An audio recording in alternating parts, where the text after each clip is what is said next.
Hasan Piker is controversial for many reasons.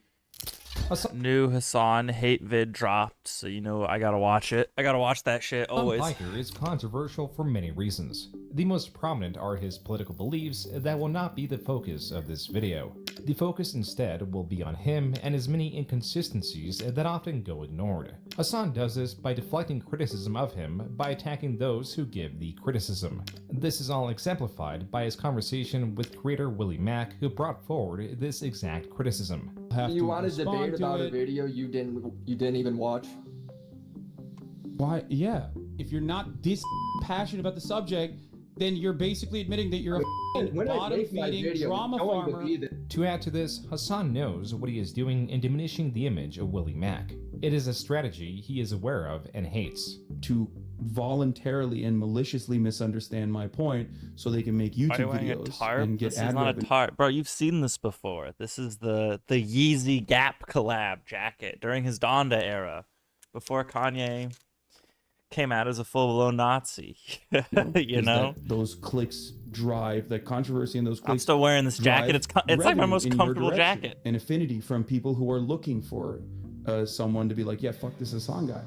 Hasan is obtuse, hypocritical, and angry, all aspects that reflect on his most intense followers. This attitude is particularly grievous when he does not understand why there is so much backlash in the things he does, like his interview of a Yemeni pirate. No, he does understand. I don't think he doesn't understand. I think he 100% understands why this backlash wouldn't make it just what he knows that he has controversial opinions. Like, what the fuck? Yo, did you hear about the drama about some dipshit healer killing his warrior at level 8? Dude, really? That's some crazy drama, bro. Yeah. Okay, bro. Shrine Moose comes in and bullies me too. I've worn this on stream before. This is the fucking Yeezy Gap jacket. It's cold. And this is my most comfortable jacket. I fucking love this jacket. Fucking bro, hate. The hate is coming in strong right now. Sick. Yes. That's fire. That's so fire. Oh my god. Bro, you know, honestly, it's probably a good thing at this point. Now that he's like a schizo Nazi guy, it's probably a good thing. Would you wear that in public? I've worn this in public multiple times. And I did. Shut the fuck up. 3 in a row? Yo, chill. Everybody chill. I've worn this jacket out, and usually I get compliments, but I did have one guy roll down his window and yell at me, and I don't know what he said. He almost certainly called me a queer. I'm pretty sure, but I couldn't hear it, so I just decided it was a compliment. Is doing what Luffy would do. Hasan tries to defend this interview by stating that it was journalistic, yet it lacked critical questions that would qualify it as such. There is a dense history of moments like these that will attempt to paint a picture of who Hasan Piker was and now is, and why he is blamed for the recent Twitch apocalypse, and why he is the largest, most controversial streamer. But first, this video is sponsored by Aura. Sorry, I can't tolerate an ad. My bad, bro. I don't ever see ads unless I'm watching in New Netflix Brunswick, or something. New Jersey, or Hasan did Hulu. not have a typical American upbringing because the majority of his developmental years were spent in Turkey. This is because he has influential parents that resided in Turkey, but had the will to fly to America and give Hasan U.S. citizenship through being born on U.S. soil. Though he had a huge trail. You were so sleep deprived that you were disassociating. Did develop in Turkey, Hasan describes himself as an Ameribu, slang that captures an interest with American culture in the more excessive senses. He describes himself as hedonistic, loving the material goods that can be tied to American culture and foods such as snacks that he took interest in. And to that, while Hasan's family was financially very well off, his life was not perfect. Hasan often describes himself as struggling to lose weight. Other points of conflict were with ideologies and their presentation to him when growing up in Turkey. Something he did not conflict with was the mandatory service, but his parents did. In Turkey, there's still this concept called a pink slip, because everyone has to serve in the military. Every able-bodied male has to serve in the military, either after high school or after college. I thought it would be good. I thought it'd be good for, I'd be even more fit. And my dad was like, I'll disown you. He said, I didn't spend this much money on you to fucking go and die in a mountaintop somewhere, you fucking idiot. Hasan's parents guided a lot of his development, including his college. It was here that he went from living in Turkey we're hate streaming again. Get out. New drama vid on Hasan drop. We gotta watch it. to now living Once a fat kid, always a fat kid. and attending college in Damn, Miami, where Hasan's parents wanted him to take up a traditional, well-paying profession such as a lawyer or doctor. Hasan was more interested in the nightlife of Miami. I'm not playing Marvel According Rivals. to I an don't interview care. with Hasan Abadi, Hasan stated, quote, "I wanted to party my first year, and I did." He grins. "I got a 2.9 GPA," unquote. Due to his performance, his parents transferred him to Rutgers, where he graduated with honors with a degree in political science and communications. Even so, Hasan, through an interview with Complex, describes his difficulty in trying to get a job, pinning it on the recent US financial crisis and stating he lacked the proper connections to get the jobs he wanted. But he did have one very strong connection. I just couldn't find a job. So I was like, you know what? I want to get the fuck out of New Jersey. Like, I want to get out of here. I want to go to Los Angeles. And my uncle at the time had a little YouTube channel / network called the Young Turks Network. Though Hasan describes the Young Turks YouTube channel as small, in late 2013, the same year of his internship, the channel had over 1 million subscribers in a time that this sort of traction on the platform was hardly reachable. Moreover, according to Social Blade, during this time it was actually not just one of the most viewed channels on YouTube with nearly 1 million views a day, it was possibly the largest left-leaning YouTube channel on the platform. And so Hasan, living in LA, entered at his uncle's company and also lived in his uncle's house. Hasan describes his job as building the advertising and sales operation in the company. But what he really wanted to do was be in front of the camera. So as I an shouldn't even additional judge. obligation I've for done fucking PR work. That shit is easy as hell. Already found a snake? Hell yeah. himself, Hasan created videos. Yo, continue wondering I have 5 years right now, not 500. These would appear on a channel operated by the King. Young Turks under TYT University.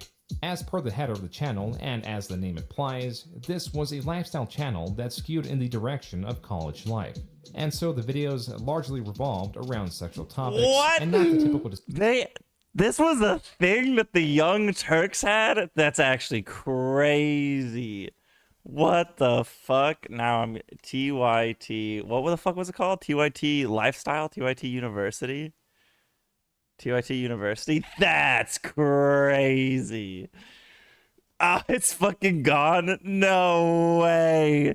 They had a horny college show? discussion of politics the network was known for. Hasan's entry was that is so fucking hilarious. That's the funniest shit I've heard all day. Oh fuck, they have an ad for it. I got a new channel that we're going to launch next week called TYT University.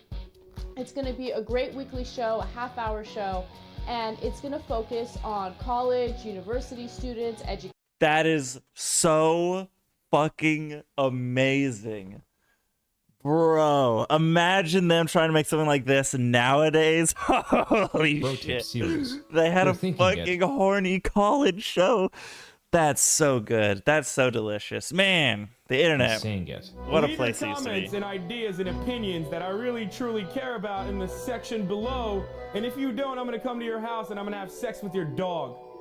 And once more, bro tip is ended, audience. I have successfully given you just the tip. This was from a sub 2-minute video where Hasan provides his top 3 favorite cheeses. And as for the archive on the YouTube page, it was not very well received. Looking at other archived episodes, this looks to be the standard. Like this one where Hasan gives tips on how to get women in a club. Let's get out of here. It's time to get out of there, and it's time to separate her from her herd, meaning her crowd of girlfriends that are going to do their best to cockblock you because they're fat and lonely. Leave your comments and ideas and opinions that I really truly care about in the section below, and if you don't, I'm going to come to your house and I'm going to have sex with your dog. Bro thinks he's bro science. He's so cool, bro. For reception, Hasan would open a video reading a zesty comment. Sir Meowington says his head looks way too small for his body. If you're saying that, bro, people are still saying that today. That's funny. Even today, people still say that. That's actually hilarious. And you should see the bro. He could never leave. He could never escape that. He could never escape the head too small for his body allegations. To my penis. In these videos, A few things to consider when you're thinking about Lady Gaga as a top contender for Babe of the Week should be the fact that she might have a penis. The fact that Lady Gaga might have a small penis does absolutely terrify me. Come back again next week when we discuss the legendary... I also love this because he looks literally so much like Steven Crowder in this picture. Like, Steven Crowder only wears these button-ups and he rolls up the sleeves, and it's like the same body type and haircut. I like love this picture so much. He looks just fucking like Steven Crowder. It's insane. Like, look at where's Steven Crowder with like a beard? Yeah, bro. He looks so much like this era Steven Crowder. It's actually fucking insane how much he looks like Steven Crowder. Holy question shit. of all time. It Old blows enough my to count, mind. Old enough to mount? Question mark. Ow! I want to say thank you to Miley Cyrus for showing off her camel toe at the VMAs the other night.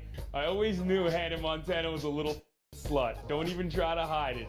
Look, this is a classic example of what happens when your father doesn't pay attention to you. You turn out to be a slut who's craving for attention. Bro, this was on... I thought this was like some cringe shit Hasan did on his own. I didn't realize this was a young... Like, the Young Turks made the show. That's so crazy. That's so crazy that they made this. Oh, it's so crazy. And bang you out on the first Holy With shit. TYT University rebranding at least twice over the years and the entirety of the Bro Tip series wiped from the channel, it is difficult to say how the series developed. But what is known is Hasan does not look back on this series fondly. I had a older run where I was like way more, first of all, I was way more bro-y than I am now. I'm still pretty bro-y now, but it was way more bro-y back then. It was just trying to be funny. Exactly. It was hacky. It was hacky. It was bad. Even with a not-so-great start, he continued his work at the Young Turks. He could even be seen as a guest on other similar and popular channels like BuzzFeed. It was not until 2016 that he got a big break in the form of The Breakdown, a series hosted on Facebook and on the main The Young Turks channel. In respect to the theme of this channel, Hasan discussed and explained political topics. This series appears to be far better received as Hasan had greatly improved in his delivery and did away with the more scandalous jokes. He was also a fill-in host. This is when the planned host for a video is unavailable and so Hasan is called on as a temporary replacement. And all this was working in his favor. Starting in 2016, every 4 years, interest in content Hasan was producing would reach a new peak. This is due to the US elections driving more interest in politics. And while political pundits are not relatively new, the booming social media space allowed them to gain more influence by their own means. Of note, at least in reference to the story of Hasan, was Tommy Lauren. Gas prices in Australia? No, they probably won't. Unless does Australia buy gas from the US? I don't know if they do. If they do, then maybe it will. I don't fucking know. Political pundit who leans right and was quite popular at the time. Enough so that it inspired Hasan to make videos countering hers. This isn't about arriving at the truth or justice. For you, it's certainly not about the facts. It's just about tapping into the primal fears of your fan base so they'll go out and vote Republican. If you're not outraged, you're not paying attention. Maybe you're one of the liberal types who spend the next 2 weeks defending this illegal immigrant murderer. As Hasan describes it, these series of videos were highly popular and possibly helped in keeping a series going well into 2017 Something and with electric 2018. cars? No idea But what Hasan blabbing still about. wanted to do more. Alright. Not for the Young Turks this time, but for him. He tried his hand at vlogging and other forms of content creation, but more and more was favoring streaming on Twitch. Here, he would play video games while retaining and expressing his political views.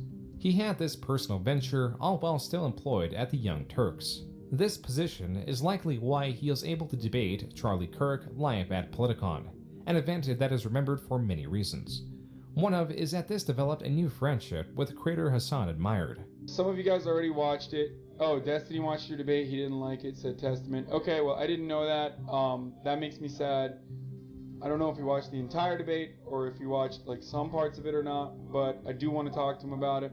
Destiny was a StarCraft 2 pro player and streamer who, like Hasan, leans left, but more recently is known for engaging in debates regarding politics and other ideologies. Basically, just real quick. Basically, somebody emailed me this a long time ago, and I'm not even sure on the efficacy of this research. It might not have been true or not. But basically, the idea was that in part of clinical treatments for helping people that are pedophiles, so you bring them in to treat them, and part of that, to help them manage their urges, you contact people that have had pornography made of them as a child. You offer them some sort of reimbursement if they consent to sharing that pornography in a clinical setting with a pedophile, and that would keep them from actually abusing like real life children. Would that be, yeah, well, that was what the clip was about.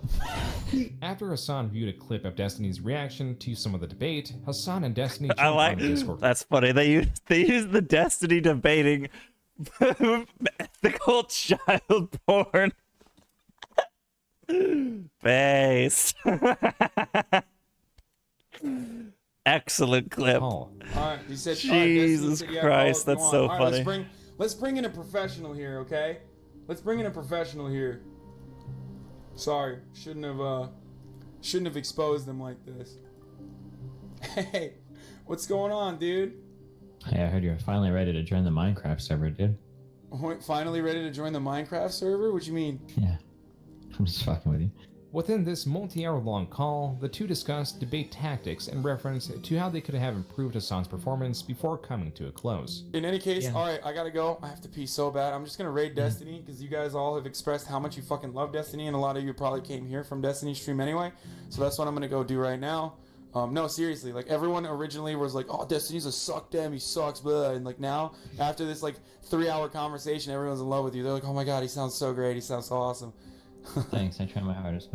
All right, I'm rating you right now. And by the way, thank you so much for the conversation. I thought you were dodging me for a while, and I thought and the reason. I suck at responding on Instagram. You send me like You this used message like, vegetable oil for fuel. What the fuck? Why? That's here's weird. what we're gonna debate. And you sent me like 72 topics. Like The reason, yeah. It would be a little over a week later that Destiny traveled to LA. It was here that Destiny and Hasan streamed together on Halloween. Dude, your fans are crazy. They're awesome.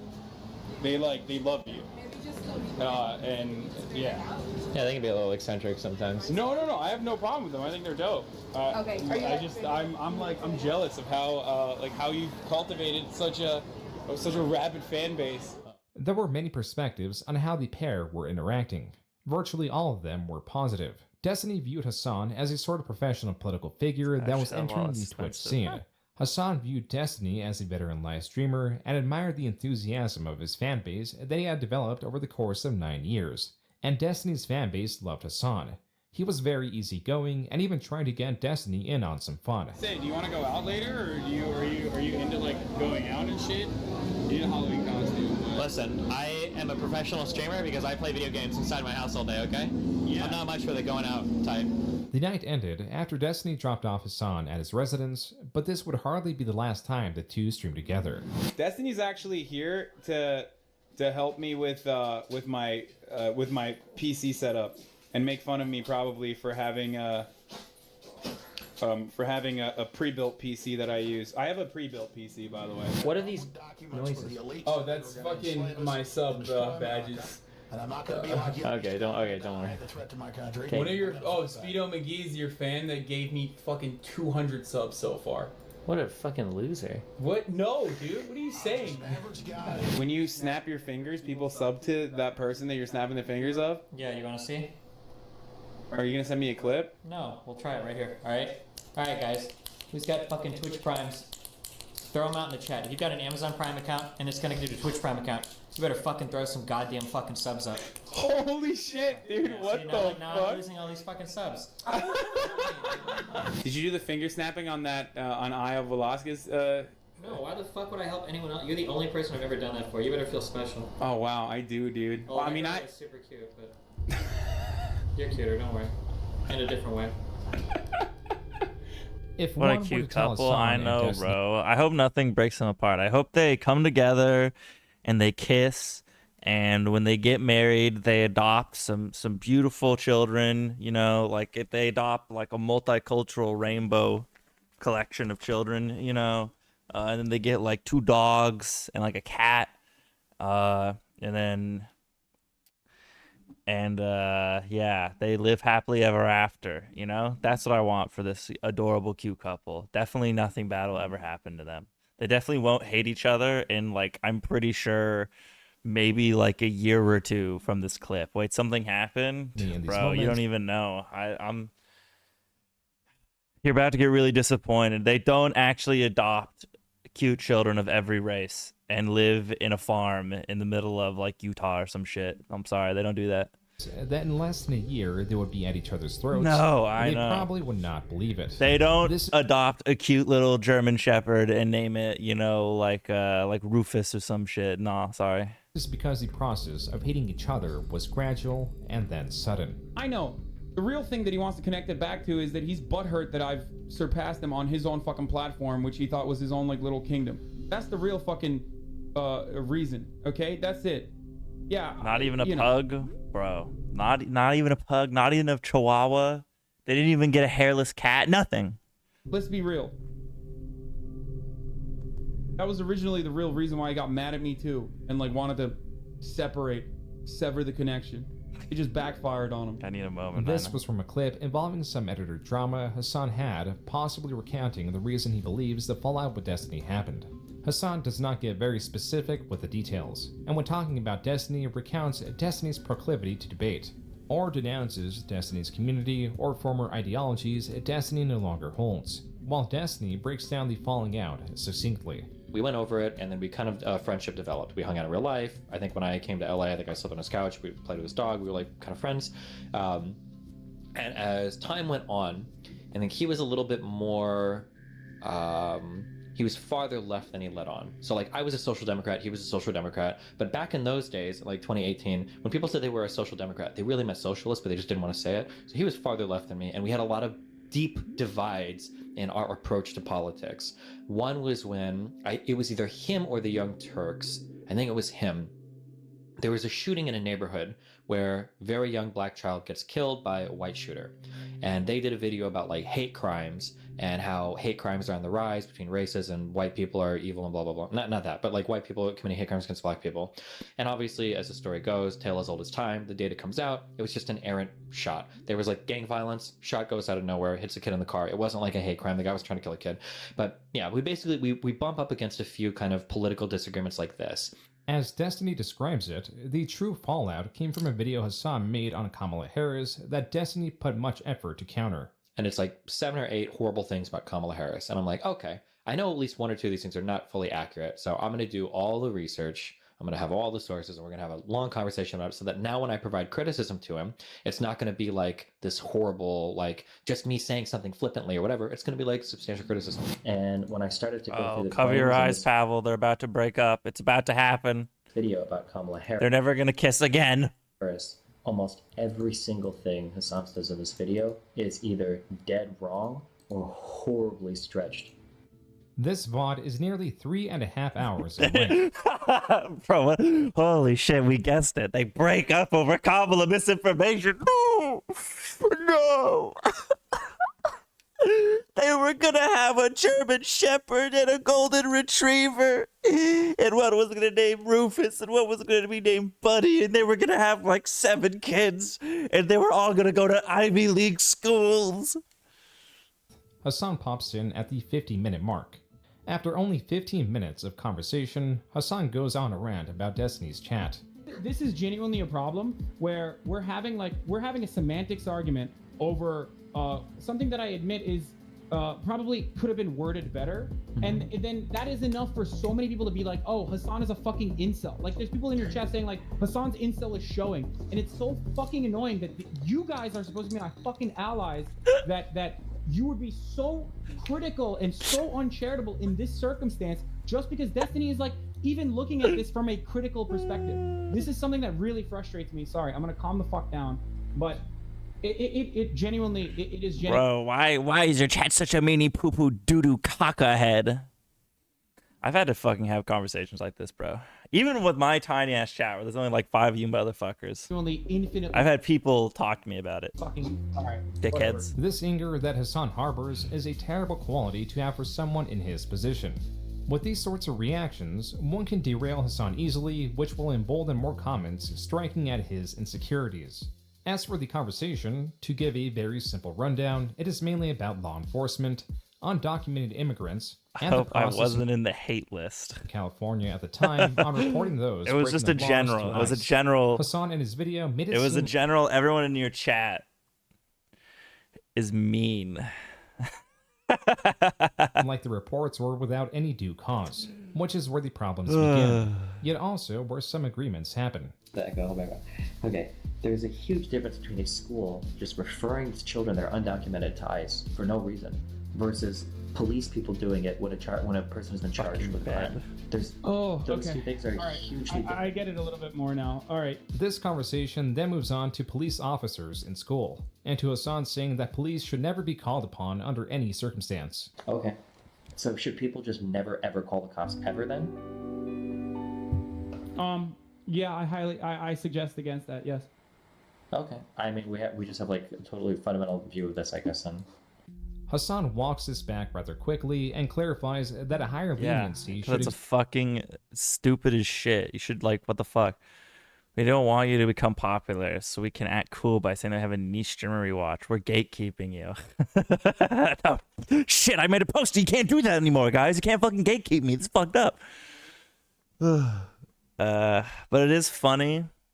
That is like the most retarded point in the world. Like, all you have to do is just be like, okay, what if a kid is like raping another kid? Like, do you call the cops then? The answer is like, yes. It's like, I would even be down to call the cops if you have a kid who's like beating the shit out of kids on the regular, right? Like, if it's like, let's say the third time a kid's kicked the shit out of another kid and he's doing it again, it's like, fuck it, call the cops, send his ass to juvie. Like, clearly this isn't fixing anything. Exist in schools.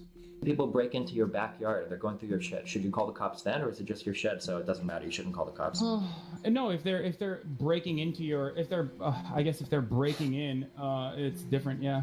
As the conversation continues, so when do you not call? So when do you not call the cops? I don't get it. Do you not call the cops if someone's not doing a crime? Like, yeah, no shit. Obviously, you don't call the cops then. So when the fuck do you call the cops? At the hour mark of the VOD, things get rather heated. Instead of Hasan considering Destiny's arguments, he often falls back on calling that argument reactionary or other things. Base! Bro, base and Lenin pilled? Bro, everyone who disagrees is a fucking reformist reactionary and they just want to fix capitalism even though you can't fix it? Bro, base? Bro, Hasan's a Leninist, bro? Finish the argument. That's literally bro, that's like unironically. If someone's calling you a reactionary, you're talking to a fucking, like, tanky... Like any day of the week, if you're talking to someone who's calling you a reactionary, that's just someone who's a fucking communist who thinks that you're like you're the antithesis to their beautiful communist thesis, and you're fucking up the dialectic. This slows the conversation, and you need to be shot. No, I don't know if you need to be shot, but that's like that's fucking step one, bro. Tangible frustration begins to build. That's so funny. Do you understand how you're framing this? Like, lock up mothers for truancy. What about parents that were just too lazy to send their kids to school without getting kicked in the ass from the police department? You sound like a fucking reactionary. Do you not hear yourself? You're like, what about those lazy parents who just didn't want to send their children? Yeah, what about the fucking homeless mom? I'm telling you, like, there are plenty. Why do you keep going? People who are in between. Okay, hold on. Okay. Here, and your answer to this basically, and maybe I'm fucking strawmanning you, but you've been doing that the entire time this debate, so I'm just gonna say it. Maybe your point is, well, it doesn't matter if people are threatened.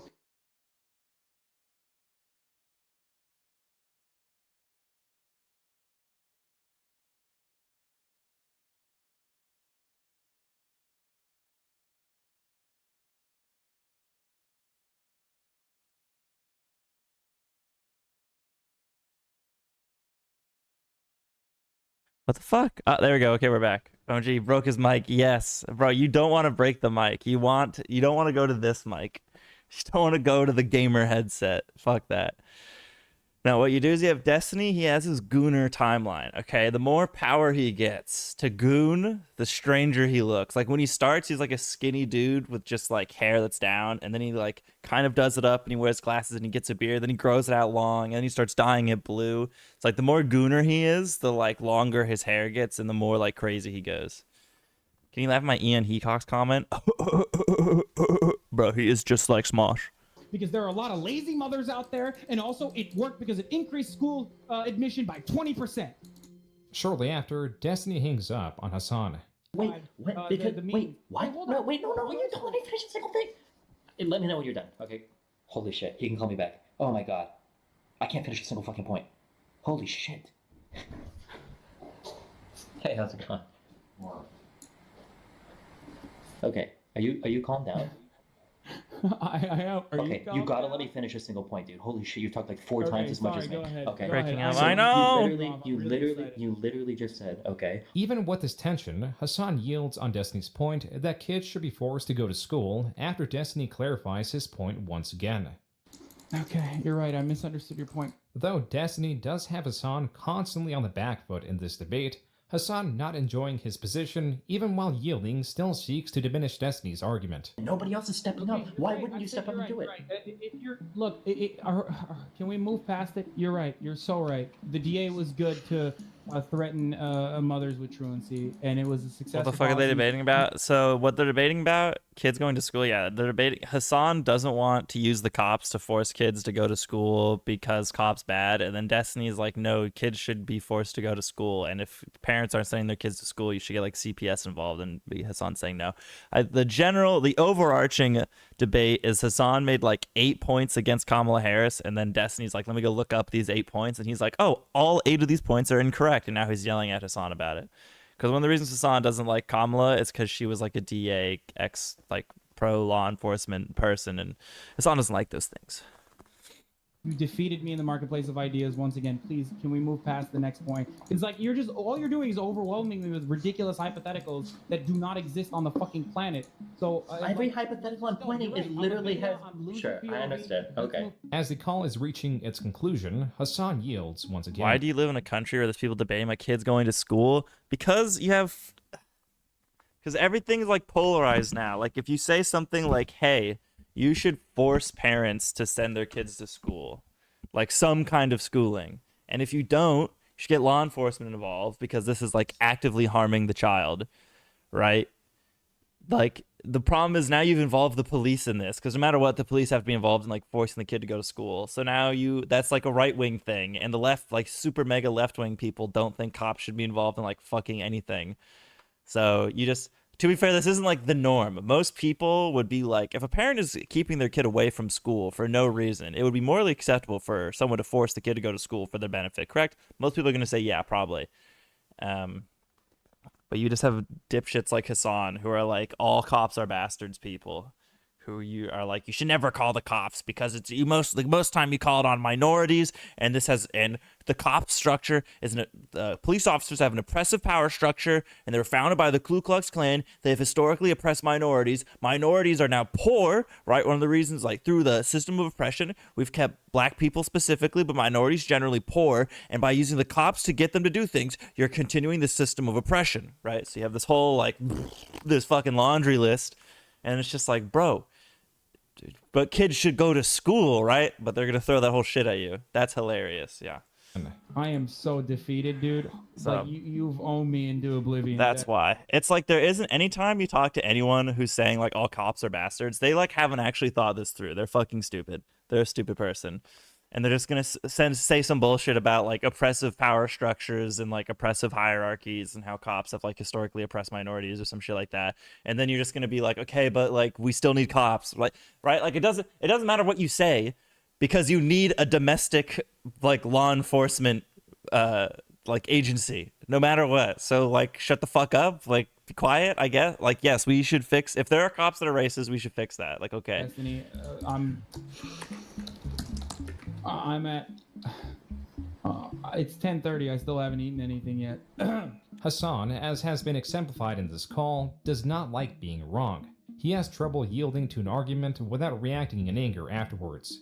I fucking hate this shit. Every time we have this conversation, you I know I cut you off quite frequently. I know that, right? But we want absolutely no cops, then we should live like it's the purge. They'll say, bro, no, the ACAB people are even dumber than that. They'll be like, we should create secondary, like, because they want to undo the hierarchy thing. They'll be like, we need to create secondary agencies that deal with like non-violent offenders, and then we need to create a new agency that deals with violent offenders. So really what they're saying is they want to split the cops down the fucking middle and like dramatically almost certainly going to make things way less fucking efficient and overcomplicate anything, because like these two agencies should be communicating with each other, because like non-violent offenders like drug addicts are going to be inherently intermingled with violent drug dealers, right? So you like don't want them split, 'cause that's going to be inefficient. And then two, the people who used to be cops are going to be the ones who fucking go into these new like misdemeanor versus felony, like non-violent versus violent offender like agencies. Like, are you fucking stupid, bro? All the people you just fired are going to go to the new agency, you complete dipshit. Like, just because you put a new fucking name on it doesn't change fundamentally what the thing is. Why are they talking like they're on the verge of divorcing? Because Hasan doesn't like being wrong, and he's a sad boy. So do you. He's a sensitive man. The reason men go to the gym like me is because we're sensitive, and we need a tough But outer for some structure. fucking weird reason, the entire thing turns into Hasan kept talking over Destiny, and Hasan was like so fucking dumb or morally lucky in an instance where like we literally agree, and you've done some of the most disingenuous debate tactics that I'm finally gonna start fucking calling out every single time that you do it. It is like talking to Ben Shapiro, literally. The call ends shortly after, with Destiny providing Hasan the chance to go over the debate on his own time and pointing out what these disingenuous arguments are. The more likely case for Hasan's frustration is that being wrong or not being able to articulate a point in a fast debate setting strikes at the core of Hasan. But my insecurities probably be like, I don't know, I feel like I don't know enough. I'm so stupid. Like, I hate that. I feel like I don't communicate my ideas well enough. It's all just about like the areas that I'm interested in and how far I haven't gone yet. Bro, communications major, by the way. Unlike anyone else, that's so fucking funny. Has pressure to succeed. He's a political science and communication major who can't communicate his political ideas effectively. Holy shit, bro. Fuck. Comes from a wealthy family that has high expectations, yet has failed to meet them. The only job he could find outside of college was working under his highly influential uncle that, regardless of Hasan's truth, will to some always be seen as nepotism and unearned. And even when there was demonstrable success, because of, I guess, fears that Cenk would come across as like doing nepotism, he would go extra hard on me. And we'd just be like, all right, cool IP. We're just gonna give it to everyone else in the company now. It's the company's IP. So it definitely just like put a chip on my shoulder. These are reasons why Hasan cannot stomach being incorrect, or why he does not take jokes well that target his intelligence, as demonstrated in the Raj Royale video podcast. For some context, Hasan was explaining a concept to a group, when Destiny comes in and finishes the point. Yeah, I vote for Destiny. It's like I wish Destiny could just come in at the beginning and give us the right answer right away instead of making us wait. So we didn't have to list a fucking Hasan. Yeah. Yeah, it makes me feel like we have the cheat sheet right here. Honestly, like it's funny because like the only way it's such a fucking retarded thing to say. Like, I'm sorry, but like if you can't comprehend the fucking shit that I'm saying, it's on you, okay? I'm doing as best as I'm doing. Wes. You said the R word. He literally said the exact same thing that I just said. Like, what the fuck are you guys talking about? You can say retard on Twitch. Poppin says it all the time. Fuck Twitch then. Dude, don't fucking ask me to be on if this is the shit that you're gonna pull, Raj. Like, seriously. What did I pull? Man, got fucking bullied by Casey Tron and Sean fucking Zerka. Jesus.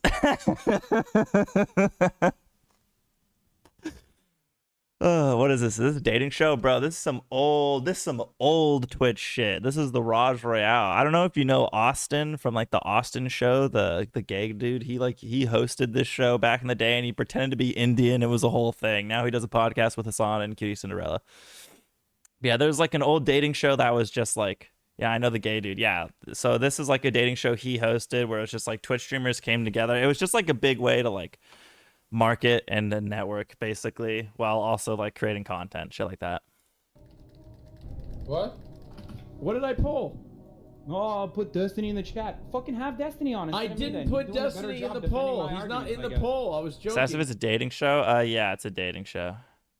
Or like, I don't know if this one is. I think it is. Don't lecture me about the small things. Oh, my bad.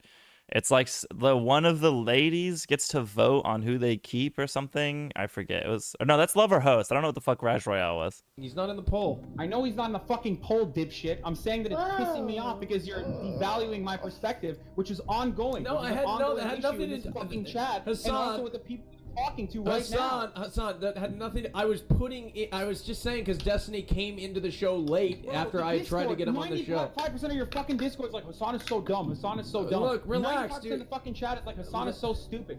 At this point, the podcast understands that this is a sore spot for Hasan and seek to ease attention by relating to him and clarifying their statements were jokes. 20 people started copying Austin after that Lover Host show. Yeah, well, because Lover Host was so fucking big. But you can only have one Lover Host because, like, you need to be able to get everybody who's, like, a famous streamer on your show. So if you can't get the famous streamers, then it's just just a bunch of dickheads in a Discord call.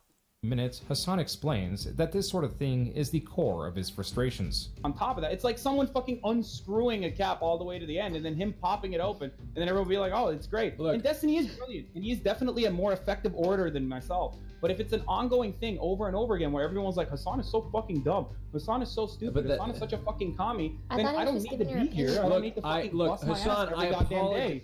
Let's get all the feelings out. No, I'm done. I'm done. You guys are right. No. I was overreacting. This way they tackled that is by doing it with game podcast took place before the complete falling out of Destiny and Hasan's friendship. That was solidified late 2019, when Destiny was in a bit of hot water when debating the usage of the N-word. Like using it in the context to retell a joke from a comedian in a private setting. The overall usage and arguments extended to various different creators that saw things differently, including his former podcast host. Bro, I don't know if you've seen this. What is that title? The N-word? Destiny Hasan's friendship. Hold on. That was solidified late 2019. When Destiny was in finally addresses the N-word. Bro, there's a 3-hour documentary on Destiny's use of the N-word. It's so fucking funny.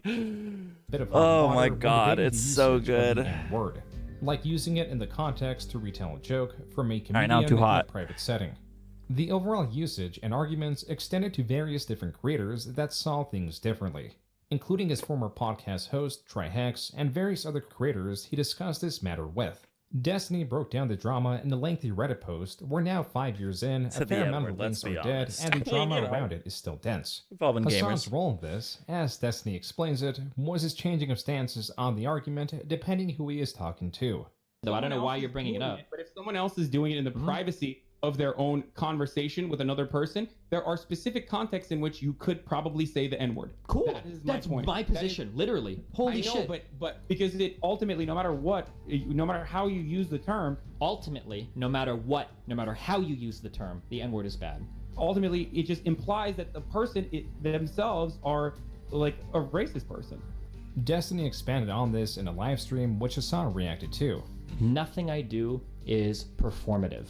So I'm not going to, for instance, I'll use Hasan as an example. I'm not going to talk to a black person like Trihex and say, hey, the N-word, it's always bad.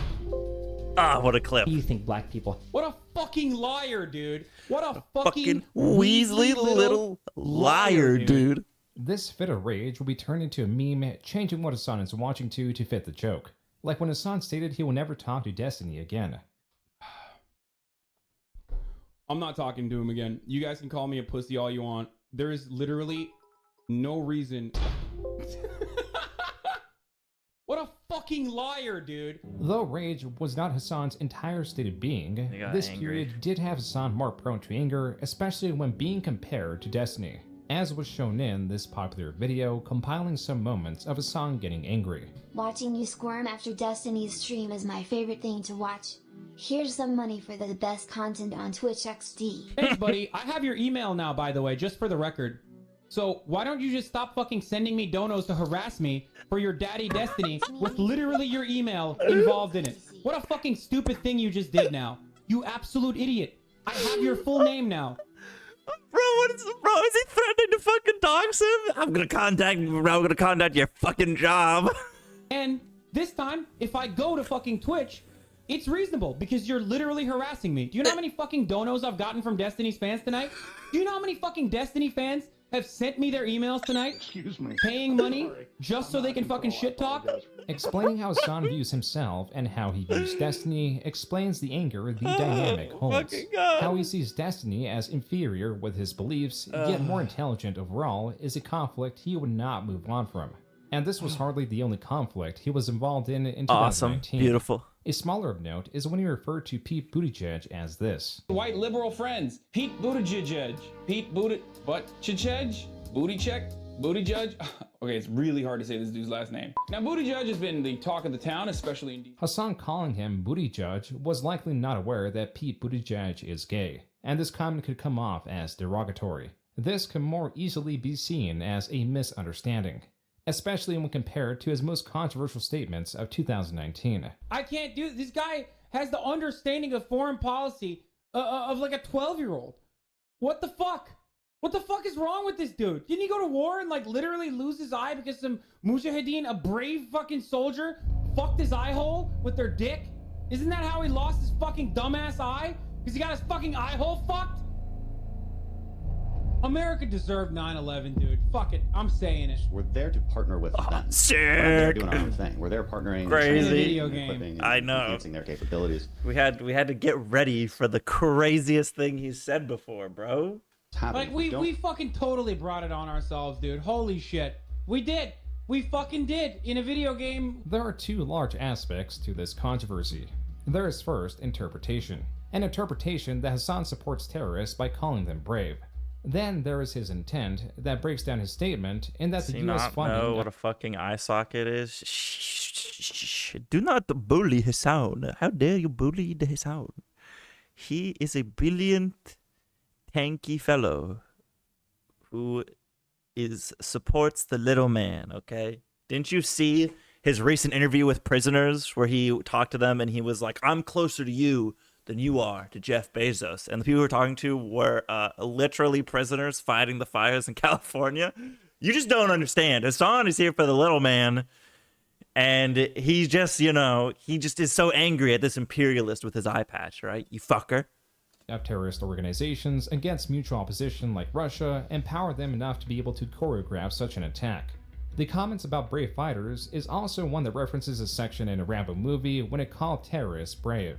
This film was dedicated to brave Mujahideen fighters of Afghanistan. We did WarioWare, by the way. Yes, they were fighting the Soviet Union at the time. That's obviously important context. But but we did have blowback when they turned on us. That was Cenk, the owner of the Young Turks and Hasan's uncle, bringing Hasan on to explain what he meant by his statement and clarify he did not mean ill will. So you said America deserved 9/11. Did you mean that? Following the original statement, Hasan was suspended on Twitch for 7 days, and he and the Young Turks were getting a sea of death threats.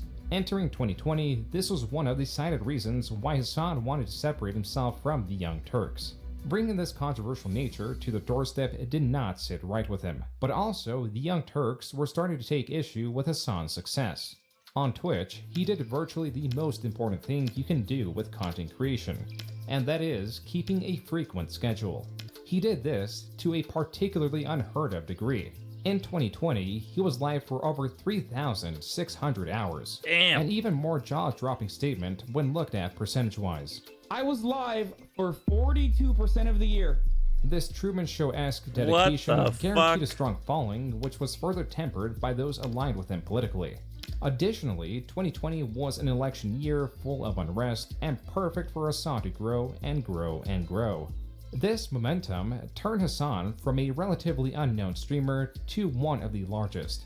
This surge of popularity had those in direct political opposition cover him and his previous controversies. Alex Jones! Hasan Pecker. Can't make up that name. That's his name. Hasan Picker. He's got some big old giant bitch tits. I'm sorry, it's a family show. Just go ahead and roll this. Due to this surge in popularity, Hasan was also in the process of making new friends, one of which would be Ethan of the H3H3 podcast. Here, Hasan is explaining why he started streaming more. Yeah, so this is like the only... This was like the only being in my life. I'm like far away from everyone, can't see anybody. And so I just Bro, started there's a fucking like Lenin painting, like Lenin sculpture painting thing in the back. Jesus Christ. streaming even more than I did as a way to escape, you know, and like to have some organization in my life. So that there was something I was doing every day when I woke up, because otherwise I was like, I don't know what the fuck I would have done. I think I am, but I mean, I game too. I play variety games. Dude. So I'm not like only one game. I don't play only one game. Hasan goes on to explain that he does dabble in gaming, which relates to his next big stream. Being at the top level of influence in this environment is powerful, yet not as utilized or understood as Never much forget the Hasan. When the hell the Hasan and Germa collab? As traditional media. AOC, a political figure who also excels in the space, in 2020 put out a tweet asking if there would be any Twitch streamers interested in playing Among Us. While she replied to other streamers, she did not reply to Hasan, but he was still, like several other streamers, invited to the game. This stream, not through It was an ad for Suicide Squad. What the fuck? Hasan's side, was reported as the bad one, most viewed stream on Twitch ever. As for Hasan's new peak, the following month with covering the elections, his stream was reported as, quote, the 6th most watched election-themed channel across Twitch and YouTube, unquote. Gotham Knights. The mines are collapsing. Oh, We it must is collapsing. escape. What the fuck? It's not what I was expecting to be for our Saturday afternoon. Are we running? I'm running. Bro, what is this? This is like when Marvel and DC cross over. What the fuck? I'm not fighting. I'm running. Hey, when we get back, promise me you'll do the cooking. Is that you talking or is that Robin? What? I've been like saying hi to the chat for like a minute or two. Wait, it just says like, when we get back, promise you'll do the cooking. I was muted.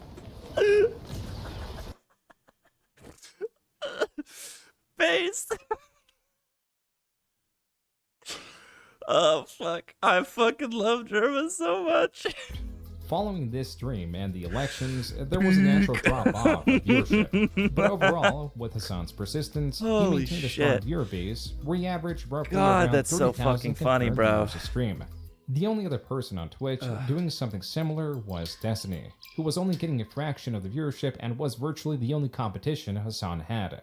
This space goes untouched by many creators, as focusing on politics can only limit one's reach, especially if it is irrelevant to the content the creator produces. Discussion of politics can also diminish the escapism some seek. These are two reasons why many are avoidant of that space.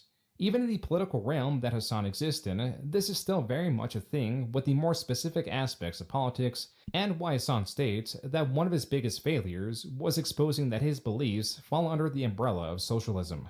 My biggest failures in my entire career was openly saying that I'm a socialist. There is way too much baggage associated with the term. By baggage, Hasan likely means interpretation.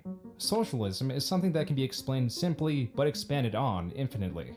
Trying to get a great understanding of the entire umbrella can be fruitless, as that will not change the interpretations of others. This is the same for virtually any political alignment. There is too much nuance, too many variables, too great of a divide. All reasons why creators may avoid openly speaking about politics like the plague. Because all of these people fight with one another and have historically killed one another all the fucking time. This is specifically what Hasan at one point simplified Revisionist Marxism? Socialism as. People routinely misunderstand something about socialism, and I'm gonna bring this up one more time. Socialism is about adequate compensation for your labor. Socialism isn't about a flat fee for every single person. Socialism isn't about the abolition of money even. That's communism, right? Others might see socialism as a push for strict equality among things like wealth. And that's why in August of 2021, there was a controversy about Hasan buying a $2.7 million house. It's a pretty For any other sick successful fucking streamer, house. this would not matter. But for Hasan, it does, because it can be seen as inconsistent with the values of a socialist. It is likely that the most flack he got was not even from people diametric of him, but people in his own community that denounced the purchase. It does not help that Hasan was also antagonistic, like with his tweet that reads, quote, socialism is when no house, unquote. This opens up the criticism that it was not just a house. It was a 2.7 avoid the argument about the significant purchase and whether or not done with intention and just for a joke, it misrepresents why people are angry and will only frustrate them. And that's why in August of 2021, there was a controversy about Hasan this consistent even from people who doubt that Hasan was also I need several $1 million house to exist under capitalism. so antagonistic, like with this tweet that reads, quote, socialism is when no house, unquote. This opens up the criticism that it was not just a house. It was a $2.7 million house. Tweets like these, whether correct or not, do avoid the argument about the significant purchase and whether or not done with intention and just for a joke, it misrepresents why people are angry and will only frustrate them, as Hasan knows. Because that makes a lot of money for them to voluntarily and maliciously misunderstand my point so they can make YouTube videos and get ad revenue, because those clicks drive that controversy, and those clicks. Another element Hasan uses in his defense is a perception that he believes I don't misrepresent fucking anyone though. People look at socialism like a poverty cult. Yes, in America, people literally I mean, okay, you can have the most like normal socialism, which would be like market socialism, where it's basically like you have ownership over the business, like you have a stock in it basically, and then like you vote, and you could theoretically have a scenario where like everyone's voted to give you money, and like a lot of money. So if he's that, the problem is I don't think he's that kind of socialist, especially if he's talking to fucking this dude who's like a Leninist, and Second Thought, who I believe is a communist. Like, I don't know, bro. If you're associating with those people, you're probably not the like most basic market socialist person. You're probably a little bit crazier than that. You think socialism is a poverty cult. People straight up think if you're a socialist, you need to like literally live this life of austerity, and every single dollar that you generate cannot go to like any kind of personal consumption because that's fucked up. This is a defense Hasan will use when addressing controversy about other purchases like a Gucci bag. It is not so much people criticizing him about needing to live in poverty, but rather him living a highly consumerist, hedonistic lifestyle. A lifestyle that can be seen as aligning with the greed that I will admit, I'm so fucking jealous of Hasan's lifestyle. Oh, God, I want that lifestyle so bad. It would be so fucking sick to have like fucking 10K outfits and like a Bugatti or what Ferrari the fuck he has. I want it. Gimme, please. Capitalism can carry. Whether fair or not, these are the reasons why Hasan is increasingly becoming disliked regardless of political alignment. Even so, Hasan does say he gives money to charity, though he does not specify nah, dude, it sucks to be rich. Trust me. Much, and does make the point that giving money to charity bro, should not flying first class anywhere you want, going on a vacation whenever you want, having a job where you can just take a break whenever you want, that's cringe and gay, okay? That sucks. You want to be a wagey at McDanks. And the only fun you can have is like when you put salt in your water to add a little bit of flavor. exempt someone from criticism. Tangentially, there were a few people involved in this controversy, such as Destiny when he tweeted out a 2017 picture of Hasan wearing an Eat the Rich shirt alongside an article about Hasan purchasing a $2.7 million house. Ludwig, a popular creator Hasan is friends with, like Hasan did, attributed Destiny's tweet as Hasan's cocksock. as the reason the controversy gained traction, alongside spreading Hasan's docs through spreading only a screenshot of the article that essentially doxed him. His desk. But because of Destiny's tweet, it picked up and for the past like 3 days, 20th, 21st, 22nd, it was what the fuck? He paints his nails. Hasan is in his Discord fucking typing out that I doxed him because I put a screenshot of like the third mainstream article that was published about him buying a $3 million WeHo house, okay? I don't know how that counts as doxing.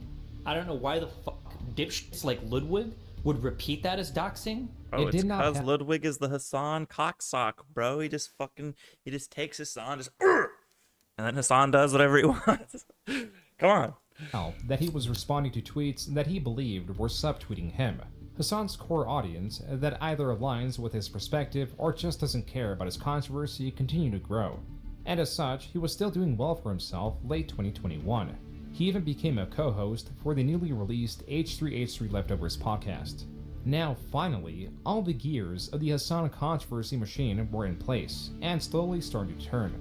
What would be happening from here on, as demonstrated with his purchase of a house, would be controversy about Hasan Piker. Not so much Hasan's take on a sensitive subject, even though those things go hand in hand. The difference now, likely due to his popularity, is that he would be at the center of the controversy. His next controversy took place just 2 months later when he revealed that he had sex with prostitutes in the past, specifically at a Shit, I've heard of this. I've never actually seen the clips, but I know people have talked about how Hasan's fucked prostitutes, and the brothel he went to got closed down for sex trafficking. Because in Germany, I'm pretty sure it was in Germany or something, and it's like legal, but they were like sex trafficking minors or some shit. Like, oof. Big oof. Brothel known as Artemis. To this, a Twitter user posted a snippet of the Artemis Wikipedia page, reading, quote, "On April 14, 2016, Artemis was raided by 900 police and customs officers investigating human trafficking and tax evasion. The police had obtained information that members of the Hells Angels forced some women to work in Artemis." Unquote. With more and more eyes on this tweet, Hasan addressed this on the Leftovers podcast. Had sex with Comrade Guillotine was that guy's name. On this tweet, Hasan addressed this on the Leftovers podcast. Had sex with not even escorts, but also like straight. I've gone to a brothel, Artemis in Berlin, and had sex with the workers there. Yes. Oh. I don't hide it. I don't give a shit. Why would I? Hasan, he said, clearly giving a shit, also provided the information that he visited the brothel in around 2010 and goes on to explain the 2016. Bro, nothing says I don't give a shit like audibly repeating it out in a defensive tone that you really don't give a shit. And rate further. It's for fucking tax evasion. Yeah, okay? I saw that. And secondly, there was accusations that like there might be sex trafficking going on, but all of the people that were pointed to in that situation, they were released, and I believe the brothel is now suing the city of Berlin for damages too, on top of that. This is incorrect. The investigation, in its comparison to Al Capone, started from the ground up with the claims of trafficking and abuse. The Guardian, in an article published after the raid, stated, quote, "Police charge that the 4-story brothel complex constituted a brutal and illegal system that severely exploited dependent women." Oof. That article was from 2016. Oof. This 2022 article from the Irish Times again summarizes why the investigation started and how it ended.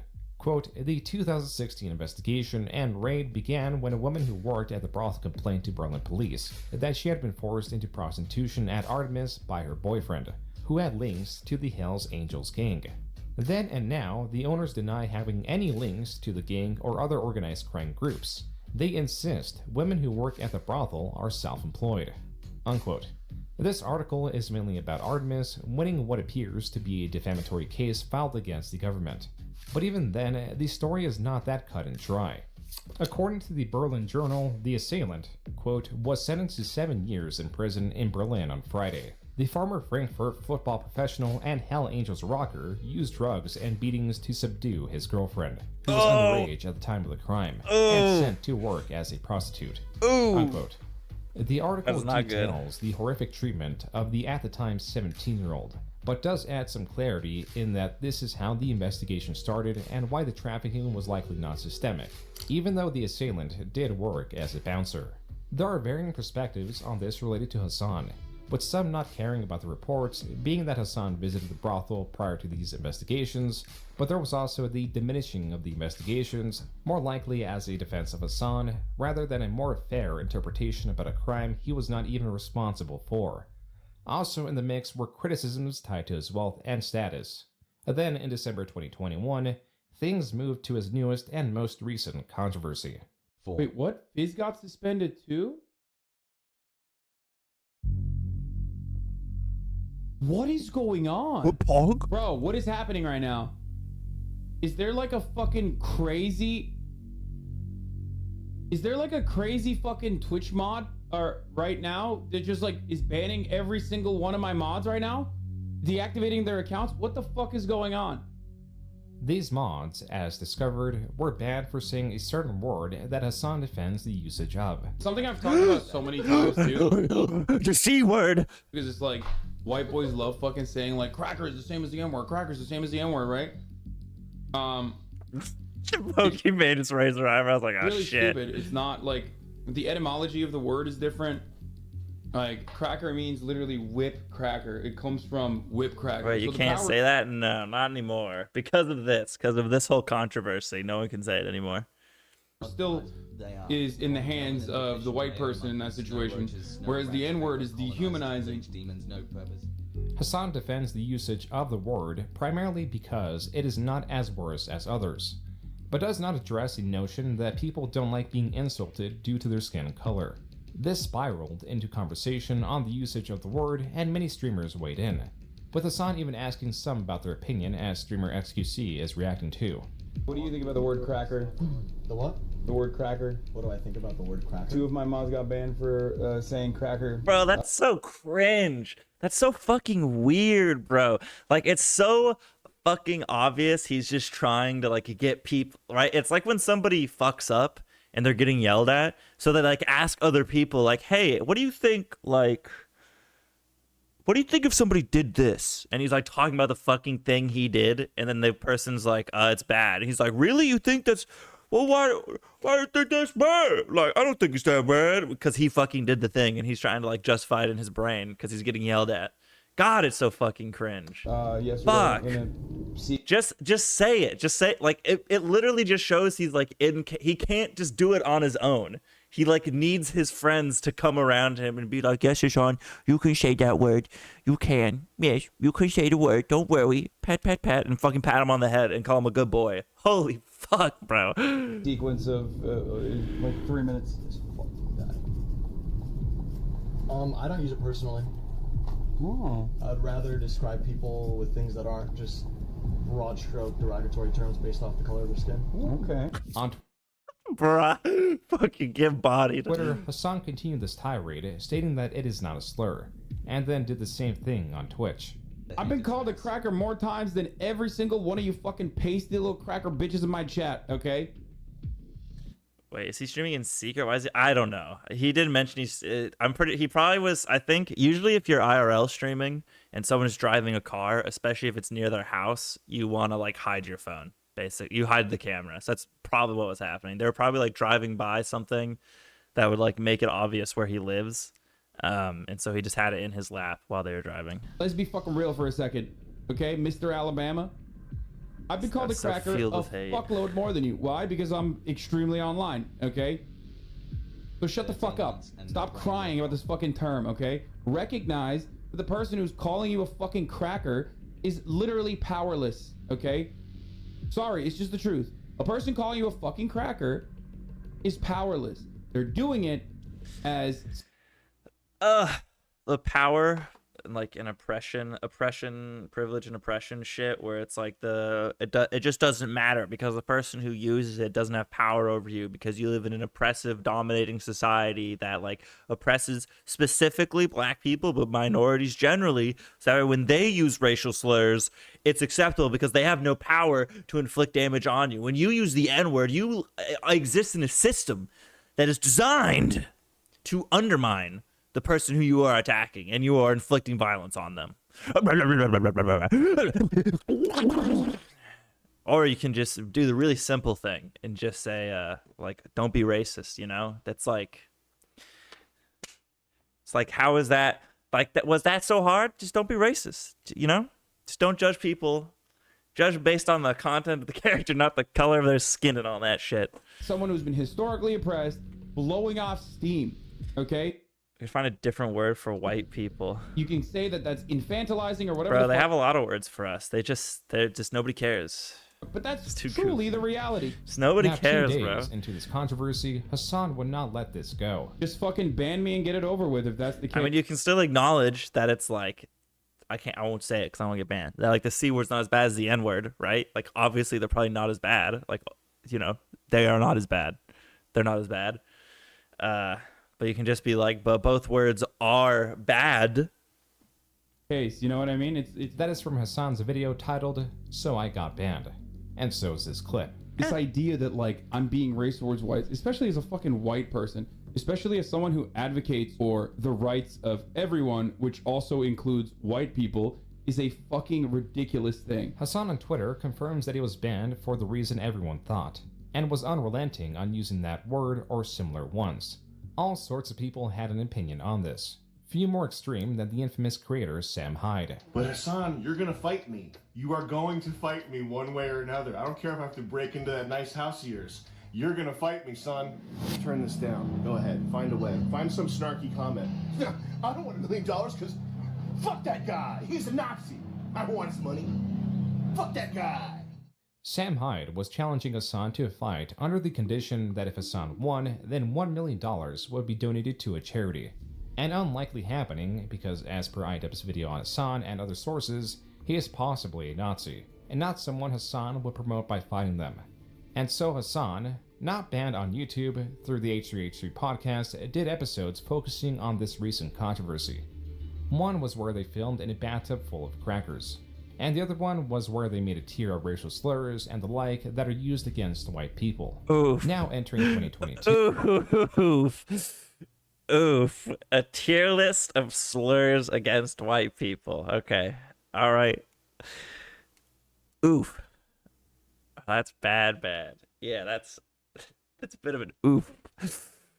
Damn, I never heard about that one. Fuck. Things moved on quickly to the drama bro. that was going on. That's like that Arabs one, or they like they rated people. Fuck, they rated the people based on like how much of a Zionist they were, or no, they made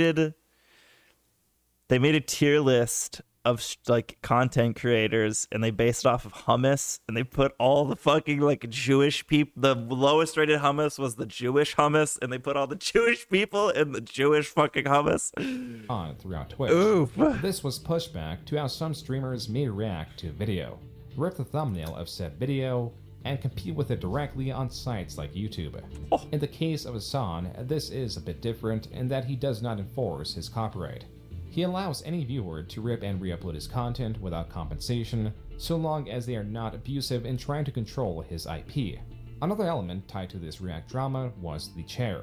This is when streamers like Hasan Another element of the drama is the chair.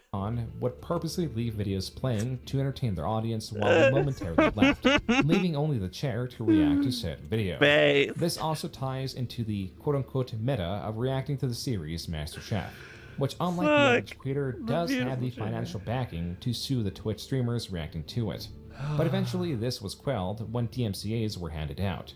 While this sort of thing with low effort react videos would never die down, criticism of Hasan was continuously moving, now to his leasing of a new car. But not just any new car. Oh, bro, I love his excuse for this. Have you heard his excuse for this? He has to show it. His excuse for this, is so good because he bought it like live on stream. Or he bought it. I don't know if he bought it live on stream, but he like made a video of it at least. Oh my god. His excuse. A pricey luxury vehicle. This is what Dexerto reported. La la la la, wait till I get my money right. Hasan Piker is getting serious hate for buying a new car. The Twitch streamer has picked up a $200,000 Porsche, and people in the replies were quick to point out how this conflicts with his socialist views. But what do you think? This reinvigorated the drama around the purchase of his house a year ago. Except many like Dexerto were incorrect in reporting on the story. This car was not purchased, it was leased. And I'm not gonna buy it cash. Okay, so you're gonna lease a custom spec car? Okay, here's the deal. So when you're talking about leases, right? Right. Yeah, like a Pokemon card. Because it's not. It's electric. I would. That's the only reason why I'm not buying it. Are you getting rid of the take-in? Yeah, it's a lease. It does not help that Hasan confusingly referred to it in the past as buying the vehicle. And he states he made the decision to get the car for himself. Oh, fuck, is he not gonna put it in? Bro, you gotta put in with his excuse. It's so fucking funny. Bro, this is why I do this stuff, okay? Oh, shit. This is why I was like, I might not even buy this car in the end if it's like, too much of a hassle. but like I literally do this for that. Dude, that's the reason why I do this. 150K content? Yeah, he spent 150 grand on a car so us can make a 30-second video. No, literally, yeah, so we can all have fun. That's how good he That's why, bro. That's why he got the expensive car for you, the viewer, so you can have a fun fucking time on his stream, you dickhead. has it, baby. So, no, I mean, I'm not even kidding. Yeah, so my community can have fun. Like, There's also the fact his community can have fun with his fucking Porsche, bro. that Hasan streams so much, he wouldn't even be able to get utilization from the vehicle. That's the worst part. Wait till they find out I'm probably never gonna fucking drive it. You know what I mean? Like, which makes it even worse. Then why'd you waste all that fucking money, bro? He just had that money to piss away.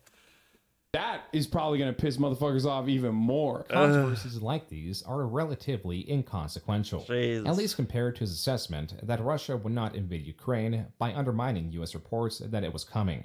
And when it finally did come, so did all the flack caused by his overconfidence. And I do get things wrong. Like, the greatest example of this is the invasion of Ukraine. I was incredibly confident that Russia would not invade Ukraine because of all of the reasons why that invasion is going south right now. I demonstrated a level of confidence that I should not have. When you deviate away from that and you get something wrong, people that want to be right will never let you forget that and will constantly harp on it. Hasan makes the point that people will judge someone based on their previous poor reporting.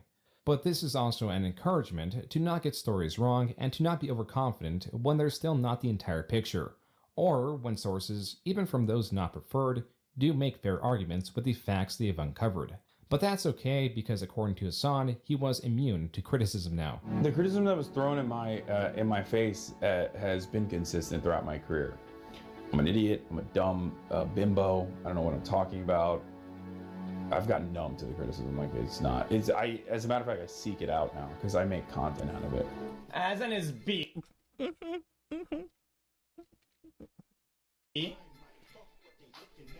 I like Hasan a lot.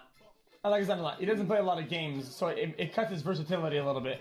Quote, XQC probably ranked me a B-list streamer because I won't fucking have him on when a trendy political thing is happening, where he has to act like he cares to farm the last ounce of the Twitch directory before he goes back to promoting crypto gambling to teens for multiple. So fucking mad that someone rated you B on a tier list, which is still high. You didn't fucking rate me S tier.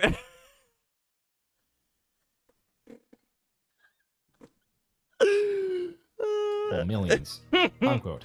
Bro, here's the other thing. This is on his this isn't even on his main account. This is on his secondary account. That's only for people who like really like Hasan, that he like right? This is the account that the mega Hasan fans know about. And that's where he's back to promoting crypto gambling to teens for multiple millions. Unquote. Hasan was not very pleased with how XQC had rated him. XQC was confused at Hasan's outrage, but then reanalyzed his previous rating and made a discovery. Bruh, he was lower last year. Parasocial relationships on the stream. My brother, he was lower last year. Fellow streamer for friend. But Destiny was under him. Put it back on. Put what back on? It's not even the fucking B tier thing. That's just the straw that it was too. I was getting too hot. What the fuck? It is it's irrelevant. Like I've fucking tier listed people all the time. I've done it before. As per an immature upload of Hasan on Discord, quote, I'm sorry you got like a 70 million stake deal and no one could actually call you out on it. I fucking hate his fanbase too now. I unironically hate him a little now, NGL. because he rated him low. XQC's tier list, and all I can say is Mizkif makes better content. Unquote. It does seem like Hasan at least cares a little, but at minimum, he does not dislike XQC like he dislikes Destiny, for example, or even Sam Hyde for that matter. It just so happens that the latter two talked on stream. Yeah, I have to fight Hasan Piker. Do you know who that is? That's my arch nemesis. You have no idea. Okay. I created Hasan 2 years ago on Twitch, but yeah. All jokes aside, I know that you guys are not going to take me seriously when I say this stuff because it's like better to fuel drama or whatever. But when I joined Twitch for the first time, I had a very specific goal in mind. And that goal has come to fruition largely because of Destiny, because of the help that he's given me. And also, on top of Destiny, helping me personally, Destiny himself already doing exactly what I wanted to do. You created him, I have to kill him. There were at least 2 major updates on Sam Hyde's callout. One is that Hasan, through private contacts, made it clear he does not want to platform Sam Hyde, and 2 is that the amount of money went from 1 million to 2.5 million. And after Sam Hyde's most recent victory in the ring as his Irish Candyman persona, he made a callout that was impossible for Hasan to ignore. You got anyone you want to call out in the heavyweight division? Oh, you know it, lad. Damn. You know that Hasan. If only Sam Hyde wasn't a Nazi. That would be cool. It'd be really cool if Sam Hyde was just like a funny guy, not a Nazi. Very sad. Very much big bummer. I'm coming to kill you in Los Angeles at your house. Or in the ring? No, in real life. I'm going to stalk him and become obsessed with him and wear his makeup. No, don't fucking hide. If you're a sub, you're not getting unbanned for that. I'm just letting you know. Look, dude, if you have Elon, if you see a mentally ill Nazi, okay, on the internet, be like, I'm gonna kill Hasan Piker. Okay, I'm gonna come to his house and murder him. And you go, oh, this is some information that he should probably watch. Like he should watch and address this. Okay? Then honestly, just don't post. The fight would not come, but the reminders would not stop. I have another question. I think Sam Hyde, he called you out on like a boxing event. Are you interested in like the boxing scene or not? No. Oh shit, bro! It's the foam pit where somebody broke their back. I remember. You guys are so into this shit. He's a Nazi. Hasan. Hey, honestly, Hasan is right there. Lol. Yeah. It's just, yeah, he is. Look, he should not fight Sam Hyde and give him a platform. I would agree. This is correct. An accurate assessment. It's just his reaction to it is just so shit. He just like, he can't, he's like so insecure about his own opinions. He just can't, like, what the fuck? Like, I don't know. Like, what are you filming? What's happening right now? It's so whack, bro. Like, I don't understand why all you motherfuckers have to like run around with this shit. See? Look, and he's just being so fucking weird about it. Get the fuck out of my face, bro. You fucking asshole. Yeah, what do you mean, damn, bro? What the fuck do you mean, damn? What do you mean, damn? What the fuck do you mean, damn? Why do you do this shit? I'm asking questions. I don't know. Get the fuck out of here. Like, bro, relax, bro. You're at, what is he at, like TwitchCon, fucking E3? Relax. Jesus Christ. On this video, read, quote, so he wants to fight a random guy over a question, but won't fight Sam Hyde. He's so tough when it's a smaller guy talking to him. Lol. Dude is throwing a full-blown tantrum over being asked a simple question. Unquote. While Hasan has stated his want to not platform Sam Hyde, his overt aggression over what appears to be a genuine question from someone who is unaware of Hasan's stances was not an excellent look. But even using a different strategy, such as silence, would hardly work in Hasan's favor, as was shown in the next We love landlords! What's going on? How you guys doing? We love landlords. We're all against unions. We're here to protest against the landlords and the unions. We love them. We love landlords! Can we do like a quick shake on the hand? Land chats! Look. We love landlords. We love landlords. We love them a lot. We're all against unions. They're not fair to the corporate companies. What happened to him? He has like a random like Andy Kaufman podcast thing. Or not Andy Kaufman. I mean kind of Andy Kaufman. That's like fuck, like the Eric Andre show kind of podcast now. I don't know if he's still doing it, but I was seeing like clips of it on my YouTube shorts like a few months ago. Protest. A troll that has done he had the guy who plays like Gumball on it. He's had a lot of people. Something similar at events such as the Game Awards, and now with Hasan at a writer's strike. Anyway, as I was landlords, saying, we love them a lot. we're waiting for. We're waiting for the landlords to come. Oh, there you are. Thank Yeah, you. that guy, bro. He had the Gumball kid. This little fucking fetus, bro. I swear to God. So sick.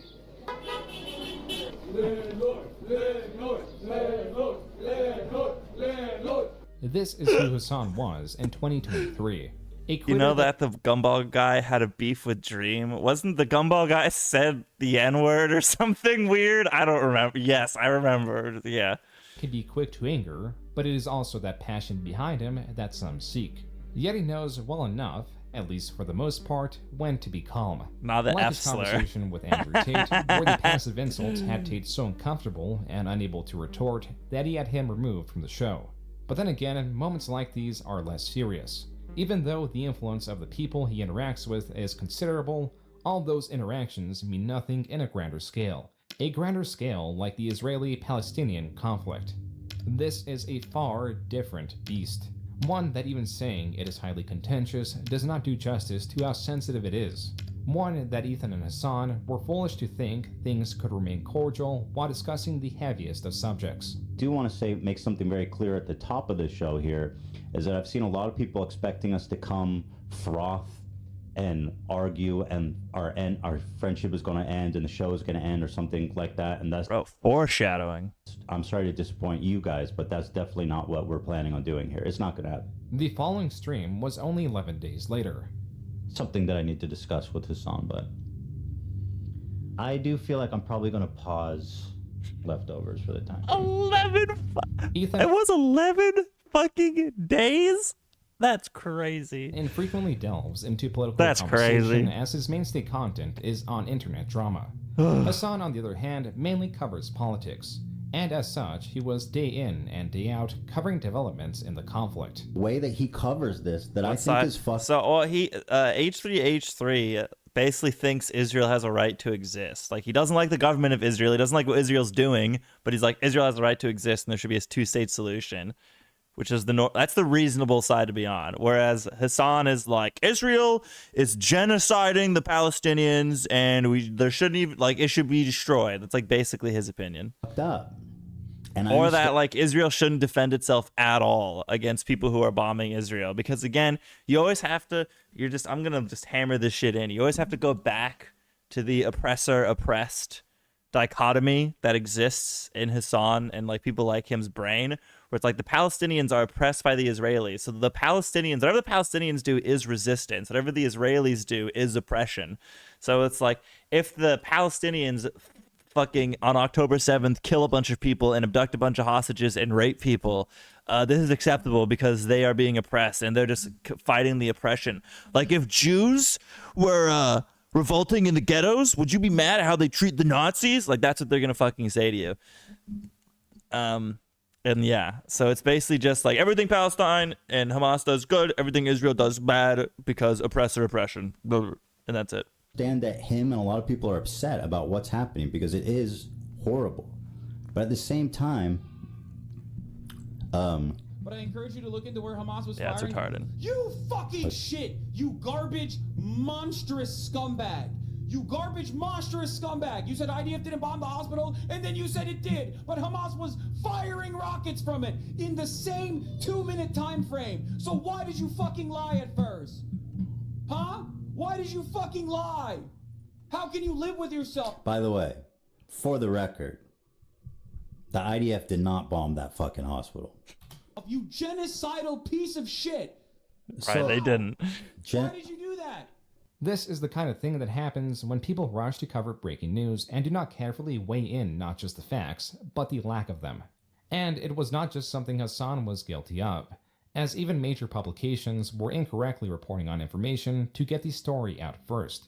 As such, Hasan walked this back and went on Piers Morgan to discuss this. But it's interesting that you call me a propagandist because I want to play you. This was your reaction to when the hospital got I'm bombed. a propagandist. Well, no, For the record. I'm not calling I'm a you that.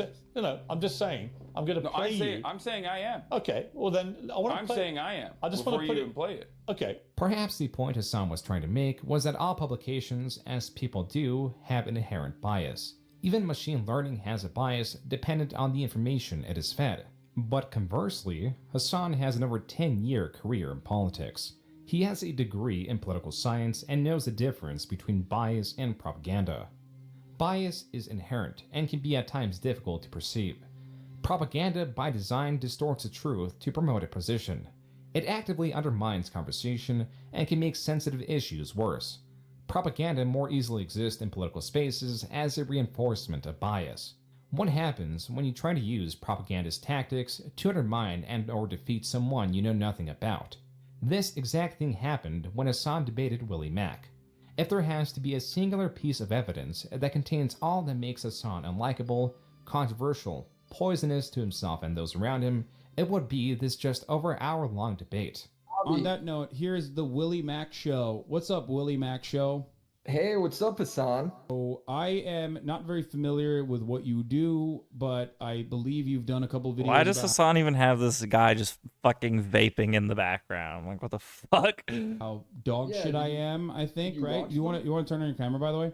Willie Mac has been covering Hasan for about a year at this point. He covered him partially as a minor point to the grander Twitch React controversy, but later made him the focus of other videos that also exposes Hasan's propagandist nature. If you can't already tell, Hasan likes to take some polarizing stances on things, where he will talk about his opinion as if it is the only acceptable take. This gets him into some sticky situations. The reason why I'm saying a lot of the information that's coming out of the State Department is wrong or outright false is because what I'm showing you right now is literally fucking people talking about like bombing Kiev, okay? Their take was Ukraine is going to be invaded, Kiev is going to be invaded by Russia. That is insane, that's psychotic. So in his apology video for his arrogant and baseless predictions on Ukraine, Hasan makes more arrogant and baseless predictions on Ukraine. Only Hasan, dude. That was the section highlighting not just Hasan's previous misinterpretation of the impending conflict in Ukraine, but also his poor handling of it afterwards. Willie Mac also goes into how Hasan is not entirely free with his copyright. Fuck you, dude. Don't make me DMCA your bitch asses. Motherfuckers are literally posting my YouTube videos from my fucking Twitch, stealing this shit because I allow them to so they can make money off of it, just to make me look fucking bad or shit on me? What the fuck is this? Send me all the videos. Okay? Send me all the fucking videos of the Hasan Abi Clips Industrial Complex. Oh, what Nemesis. the? Oh, shit. Oh, no. Ah, hold on. Where the fuck were we? I wanted to pause. He's just wearing like an ugly fucking necklace, and I wanted to bully it. Start, Hasan is antagonistic against location of the impending conflict in Ukraine. So if he allows them to, no, but it's stealing if he doesn't like it. Afterwards. Willie Mac also goes into how Hasan is not entirely free with his copy. Allow them to so they can I just want, does this say like fuck? Like what is that? Gross. Make money off of it just to make me look fucking bad or shit on me? What the fuck is this? Send me all the videos. Okay? Send me all the fucking videos of the Hasan Abi Clips Industrial Complex. Fish? Oh shit, does it say fish? It says fish. Shit. I wonder and why. I will fucking destroy them. I will purge them. Crazy how he's all for getting rid of copyright laws until it starts affecting him negatively. In another video, Willie Mac covers how Hasan attempts to diminish his opponents by calling them things like racist, we're Nazi, retarded, or similar things when it's he knows Ash, very little or nothing about the person. No, of course not. I Whoops. have a policy of not. Whatever, it doesn't matter. Fuck him and his ugly necklace. Specifically because it will frustrate me, and then I will have you to want to respond debate to about it. a video you didn't even watch? Why? Yeah, of course. You made the video. I'm not like debating a random person about a video I didn't watch. You made the fucking video, so let's hear. I know, but what that your kind of like gripes that kind of are. links up to like my big criticism with you, is that you don't actually put in the bare minimum effort to research anything before you jump. Bro, I just like how I don't even like Hasan just went in thinking that like Willie Mac was just like a complete fucking dipshit. Like he must have gone in and been like, whatever, this is some fucking drama react guy. He like doesn't know shit about politics. Like I'm gonna be able to fucking like dick slap this motherfucker into oblivion. It's gonna be awesome. Like that must have been where his headspace was, and he just like was not prepared at all. Cause that the video was just all about how Hasan is lazy. Like what the fuck, fucking idiot. That's why your tweet when you're like, "Hey, I want to debate Willie." Do you really consider me watching a fucking dumbass YouTube video from a drama farming channel to be doing research? I don't need to do research this is what you're on a talking video. about. You're going into a topic you don't know anything about. Brother, just give me what you want to say. In just these 40 seconds, there is a tremendous amount to unload. To start, Hasan is antagonistic against Willie, a creator he knows nothing about beyond the fact that Willie made videos criticizing Hasan. Videos that's combined runtime is not even an hour in length. As a retort, Hasan states he doesn't watch those videos because they frustrate him. And that is a problem of its own, because Hasan doesn't... I can't. I'm not gonna watch the criticism. It makes me angry, but I'm gonna argue about the criticism. What video that is. Is any video that is critical of Hasan one that frustrates him? Perhaps he does this as a defense in this highly contentious political space he resides in. But if he is inviting a guest, the bare minimum he could have done is watch the video. What's more, he's already trying to diminish Willie's work. He calls it a dumbass YouTube video and calls Willie Mack a drama farmer, when those two things are irrelevant and unsubstantiated. Like, again, why is this? I'm just so confused. Why is this fucking guy here? Calls Willie Mack a drama farmer, when those two things are irrelevant and unsubstantiated. They are ironically exactly what Willie is criticizing Hasan for, as he points out. When diminishing Willie does not work, Hasan then moves on to stating that Willie is here to explain what the video is about, and that should be good enough. But a very important aspect of a video like Willie's is to condense arguments and sources in a very succinct way. Enforcing Willie to summarize his videos without Hasan having watching them forces him to be in a worse position in trying to summarize them not only just from memory, but also without all the evidence present. Why would I have to research a video about myself? Like, oh man, I can't believe I have to watch. No doubt you didn't. I have to watch a fucking dumbass talk shit for 25 minutes and jerk off like all the fucking talking points that I've heard about myself over and over again. Incredibly stupid. Give me the fucking takes and we'll talk about it. Hasan, in that moment, both states he is aware of all the criticism of him and reduces that criticism to invalid criticism by labeling it talking shit. This is all horrifically arrogant. As the conversation progresses, Hasan, already demonstrating he does not care to do research, insults Willie for claiming he does not care about specifics. Just random nonsense. Yeah, because you're a fucking scumlord drama farmer. Of course it doesn't have anything to do with anything. Because the specifics don't matter to you. Hasan, a creator who primarily live streams and has over 10,000 hours doing so, will now attack Willie for a lack of experience and lack of preparation, even though Hasan invited Willie in a limited window to this impromptu debate. Like, I don't know what to do. I'm sorry. You fucking brainlet. Give me what the fucking inconsistency was. You made the video. You made the video. Give me the inconsistency or what you consider to be false information. Are you having a hard time without a script or without people fucking feeding you clips that you can post? Pretty good, bro. Nobody's fed me anything. Dude, I you're got all the killing clips. it. Like what? What is the claim? Bro, he's paranoid, bro. He's like, because you haven't been fed shit, he's fucking paranoid about like Destiny feeding him clips. In the video you didn't prepare for your own fucking. You didn't prepare where you were literally coming on here to talk about not Israel Palestine, mind you, but about Ukraine, and you didn't even fucking prepare with talking points. I'll talk really? to you about Israel Palestine. That'll be the next point. It's you doing the same thing again. Oh, well, dude, Hasan, just 7 minutes in, swayed the conversation to mainly target Willie through either superficial attacks or entirely unsubstantiated claims. But it only gets worse. Worse because Hasan is doing this with intent. It's rather self-serving, even, where you're not really going into the nuances in many instances of what your worldview is, and you're simply playing a game of maybe even chess or checkers where you have established what the interlocutor's talking points are, you know what they are, and you have your talking points, and the goal is to basically overpower your opponent with rhetoric.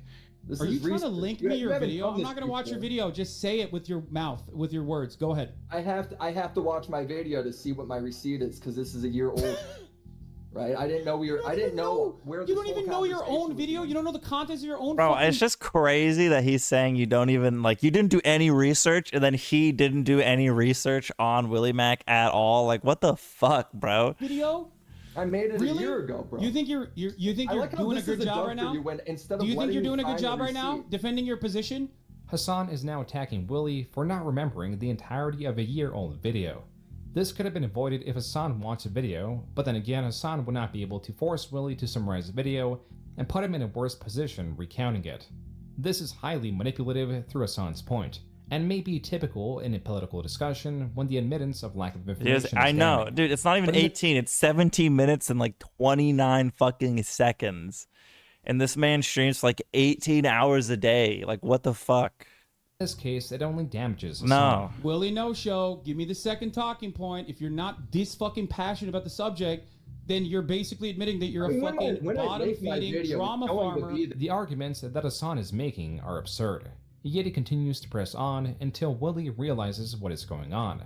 Hasan, as is common in political debates, has tried to move the conversation not just on attacking Willie's character, but also into politics, possibly to distract from criticisms about him. To add to this, while the conversation does involve politics, they are solely about Hasan's reporting of them, and not his personal stances. Do you have any genuine opinions about Yeah, my opinion Russia's is that was involvement bad. in the Ukraine? My opinion on that is that you shouldn't be talking about shit Brother, you know hold nothing up. about. You We're shouldn't having be a conversation about making Ukraine and blind Russia. claims We're having a that conversation you about always Ukraine and do. Russia, and I'm No, asking we're you a having specific conversation question. about you, I'm actually. asking you You're a trying to shift the specific conversation. question. My conversation's about you because my videos are about you and your pattern of behavior and your poor reporting, and now you're trying to shift it all these other ways because you know you can't face the truth. That you Russia suck at had this, not. bro. Russia had not bombed. Russia had not bombed Kiev at the time. With Hasan now back as a topic of conversation, Hasan continues to find ways to get the conversation back on coverage of conflicts. Do you have any genuine interest or any curiosity in like Russia and Ukraine at all, or is all you do fucking drama farming off of clips? Because over the course of this entire conflict, I've dedicated tens or hundreds of hours into my coverage, and the analysis in and of itself comes from a solid foundation. Now, the predictions might be wrong, and it certainly was, which is something that I took accountability for. Very solid foundations, bro. Maximum solidity. You said so solid. Hasan tries to inflate his status by stating he has hundreds of hours on stream looking into conflicts. Yet also as important, but not mentioned, is that these are done through the lens of an admitted propagandist, and has demonstrated all its poor qualities just 14 minutes into the debate. Damn, At this point, this is only 14 minutes? Holy shit. Willie is getting frustrated at Hasan's deflections. Neoliberal commentators and whatsoever. Neoliberal commentators is the same fucking 5 clips that you are going to present here. You think Destiny's and tone secretly police on behind it, this? Is this what and- you're crying about right now? Is this why you keep saying random Does it sound? Does it sound like I'm? Yeah, I'm yeah, crying it to does. you? You just said, yeah, it does. You're talking about stuff that doesn't matter. Brother, You're trying to shift you the said- goalpost you away said- from the criticism, which is your poor reporting. You bring me out to debate, you let me pick the debate topic, and now you won't engage. Hasan then drops the bombshell that this is as good faith as he can possibly be. I am trying to engage with you. I am trying to engage with you. About I'm trying stuff to that's engage not with you. important. I'm trying to That's what engage you're with you doing. in good faith as best as I possibly can. The conversation finally stays on the Imagine that's as good faith as you can be, is shifting the goalpost and just yelling at a guy being like, do you even care about Ukraine, bro? Why do you cover Ukraine, bro? To this day, Fucking we God. still do not know whether this was an Islamic Jihad rocket that was misfired or whether or not this was Right, actually it's an an investigation. artillery shell that might have hit a fuel tank or even some other kind of munition that Israel So may why have did deployed. you say it was now, 100% the reason why Israel and then call everyone genocidal freaks that disagreed with you? You don't actually called everyone watch the genocidal content freaks, beyond you demonized them. because first of all, because they Just like are. you do every time, Because the by the Israeli way. You government do is this all the genocidal. What the time. fuck are you This is talking your- about, you dumb this is your fuck? fucking thing. 4,500 children have been ruthlessly Oh, now slaughtered. You shift think the that's not topic again. genocidal? Yeah, shift the topic again Oh, to the something one I didn't hospital even might. say. Wait, Willie, shut the fuck up and listen, dumbass. Hasan claims to have invited Willie on because he believed the conversation would be about politics. I invited you on. Because I Oh no, thought the that you- vape guy's gone, bro. The best part of the debate's gone. Fuck. Why am I even here? Genuinely have. Fuck you, Hasan. Did you kick him off? I bet you did. You just had to hog the spotlight from the fucking main character, you dick. Had a perspective that was at odds with mine on Israel-Palestine. You Yeah, my said, perspective- never mind, hold on, it's I'll not give what my we're going to talk Pal- about. can I We're going give to my talk about my perspective on videos that I've Israel-Palestine? made on you. So Can I give my now perspective we're on stuck Israel-Palestine? having this fucking stupid conversation. Hasan was able to extract at least the smallest of opinions that Willie has on the matter. Okay, do you think what Israel is engaging in is ethnic cleansing and ethnic displacement in Gaza? Right Yeah. now? You do? Yeah. Great. Okay, do you think defending this ethnic cleansing and ethnic displacement campaign would be defending genocidal acts then, in your own assessment? Yeah. Okay, so So he can't even get Willie on the fucking political shit. That's so fucking funny. All right, got it. Thank you.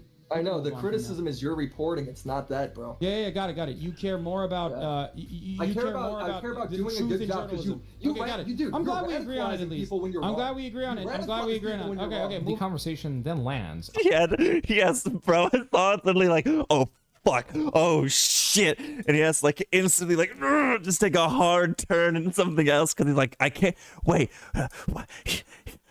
He agrees with me on Israel. Fuck.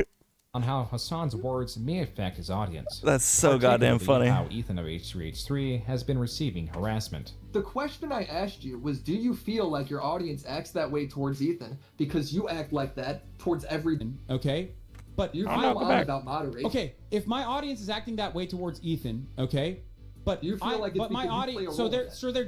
they're getting their points from me. They're getting their anger from me. So Yes. why don't they hear me out when I talk about how Ethan is not Because someone you that you radicalize should them be into yelling at everybody all? having a different position has to be genocidal. Oh, got it. So like they don't listen. So they don't listen to one thing. They listen to whatever favors your perspective in this matter, but they don't listen to the other thing Yeah, they when it all doesn't think you're favor being you. too soft. Got it. The debate ends shortly then after, with the participants dissatisfied at the lack Thank God he's back.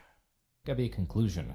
But Willie does bring up a fair point, and so does Hasan, in that audiences will perceptibly be more responsive. Bro, is he okay? He looks like he's gonna fucking die, bro. He's just sweaty. His eyes are low. Is he about to fucking keel over and die? Anger What than the to understand. fuck? This is because those that listen to Hasan in that Ethan should be left alone are imperceivable due to their inaction. Conversely, those that go on to attack fucking creators God. can be quite loud, even if they are the smallest segments of a large audience. A good example of this can be found on the YouTube drama subreddit, where there exists a post titled, quote, Willie Mac Show drops his latest piece on Hasan. It's just him crying over Hasan being pro-Palestine. That's literally just it. And of course, with that fucking art of him in the thumbnail. Unquote. This post and its contents are shocking, in how they are misinformative, damaging, and revealing. The post in question is about an additional Hasan video Willie released in May of 2024, recapping Hasan's controversies that took place after their debate late 2023. The first point Willie focuses on is this. Hasan streaming other people's videos all the time, it's hard work. He's really exhausted by it. He claimed that streaming was more soul-sucking and draining on his social battery than a normal job. Yes, a real job can be gruesome, a real job can make you very tired, but a real job doesn't suck the soul out of you, you know what I mean? In the same way that 9 hours of streaming absolutely will. There is more context to this clip in that Hasan was comparing his previous job to his current one, and a more generous opinion is that he misspoke when he said soul-sucking. Perhaps he meant draining in a different way despite its benefits. This is similar to what Ludwig, a friend of Hasan, explained after he prodded Hasan for his opinion. So Ludwig shows all the context and he still disagrees, making a lighthearted joke about Hasan, and Hasan feels devastated. But I wanted to talk about this, as a streamer myself for almost 6 years now, on how hard it really is. I'm kidding. I would, look, I just... Oh god. It just annoys me because like, it's such a fake fucking thing to do. It's just literally using someone who you're friends with, like being maliciously clipped out of context to be like, I'm actually one of the good content creators. I know how privileged I am. It's like, yeah, I do too. You should call Hasan and apologize. Why is Hasan mad? What did I do? Oh no.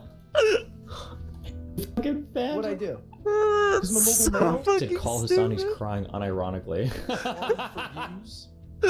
Oh, well, I mean, shit, if that's the deal, I'll just fucking pull him out of the thumbnail. I feel like it doesn't really so fucking matter much. stupid, I feel like outside the thumbnail, you can't really make that argument much. But this wouldn't be enough for him, so Ludwig would take down the video and re-record the whole thing, siding with Hasan the whole time. The potential So mistake that fucking Ludwig made cringe. was taking down his video because Hasan is Jesus extremely Christ, divisive. bro.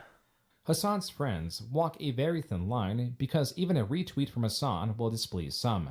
I made a tweet with 60,000 likes, 3,000 views. I gained 1 follower. Happy partner anniversary. And then after I tweeted this, Hasan replied to me, and then I lost like 200 followers because Hasan replied to me.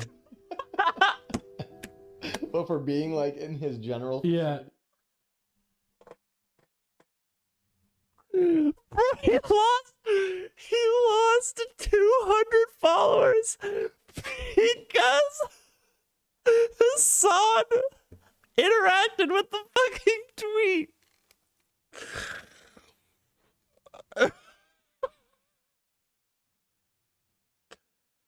Bro, that's so fucking funny. That is cinema, bro. Yeah. As for Ludwig, he claims he took down his video because it underperformed, which is important because it had an attached sponsor. This is something that Willie fails to mention, as he attributes the takedown of the video, like many others, to him trying to appease Hasan. That's and so I don't good. frankly give a shit, but I did get a little pissed off about it, because I felt like no one actually gave a shit about what I was saying. I was just being used in a proxy war for people who don't like Hasan. Some of the top comments on Ludwig's video read, quote, spineless. Ludwig, I love ya, but you gotta have a back move, man. Shame, Ludwig, spineless behavior, unquote. The next part of Willie's video is about Hasan's moderation when it comes to Ethan. But when Ethan was begging Hasan to moderate his chat from calling him pro-genocide every 30 seconds, Hasan's like, it's out of my hands. You did it to yourself. By the way, I'm not even defending I'm not even like, I'm just trying to tell you guys how it feels. And I'm fucking shocked that you don't care that people in your chat are saying, who the fuck is this child, cold, arrogant, kind as fuck. I love you, but there's only so much I can do. How can you be surprised when your Discord is literally full of Ethan, I love you, but there's only so much I can do if you're making that argument. You know that, right? Like, at a certain point, you're an adult, and the words that you're saying are going to be perceived by people in a certain way. The next section is dedicated That's right, to bro. Hasan's. And when the words that you say are wrong and they're perceived by my crazy people as really bad, then, just suck it up. Cry about it, pussy. Recent appearances on Piers Morgan, where he struggles to answer a question in relation to the Israeli-Palestinian conflict. Then Willie moves on to Hasan's poor reporting in the sense that either through intention or mistake, Hasan leaves out valuable information or fails to cite sources for important claims. In the next section, Willie delves into one of Hasan's most controversial moments and most certainly most controversial interview. Willie does not go too in-depth in this video because he already made an entire video covering it. A Houthi terrorist ended up going viral on TikTok after posting a video of them capturing a cargo ship. People think he's hot, nicknaming him Timothy Charlemagne after the actor. Dream? Yes, brother. What do you mean? Of course I'm about to have a... I'm a journalist, okay? This is journalism. Dude, this is fire. Bro, he's journalisming so hard. He's journalisming all over the place. It's crazy. This is exciting. I'm excited. At one point, the guy straight up admits to taking people as hostages. What does he think about China? Does he know anything about China? He's saying he hasn't spent much time with Chinese people, but one of the captain was Chinese, and he did qat with them, and he danced to music with them, and he was vibing. So he likes them, yeah. So what? That's so crazy. So they're just fucking chilling with the captains? Like, I don't understand. To be clear, we're talking about a man they took hostage. One Piece, like, is that an organization? No, One Piece is an anime. Luffy. Luffy? Yeah, he said he's been watching it since he was a kid. No way! Yeah. That's sick. Yes.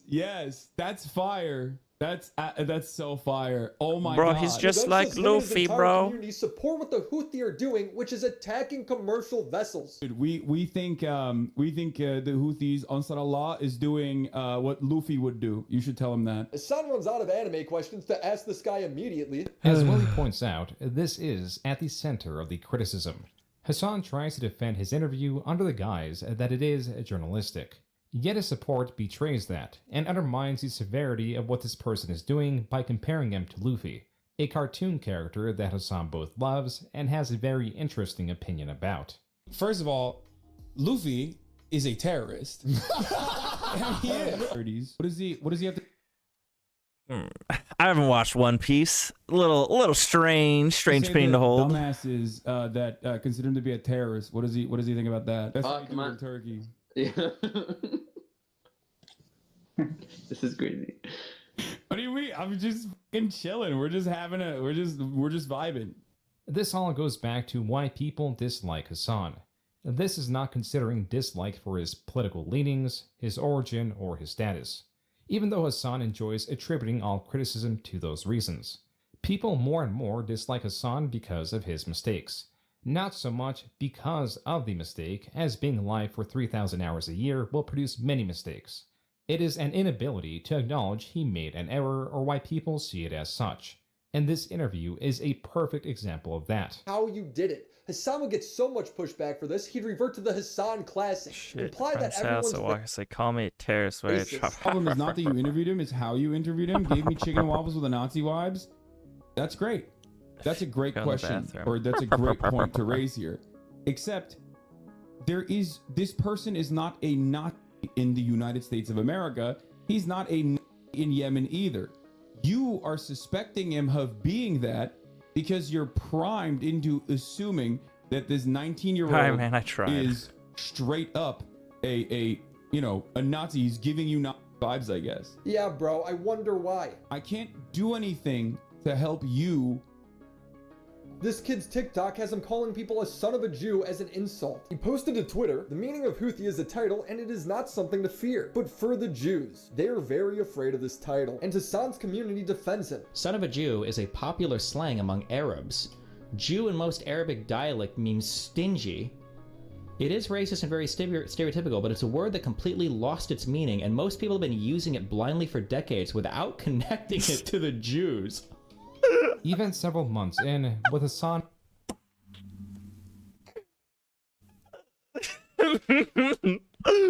Bro, I just say I just call people a Jew without realizing it's connected to Jews. Unable to swallow the criticism around the interview, was now framing him as Frank.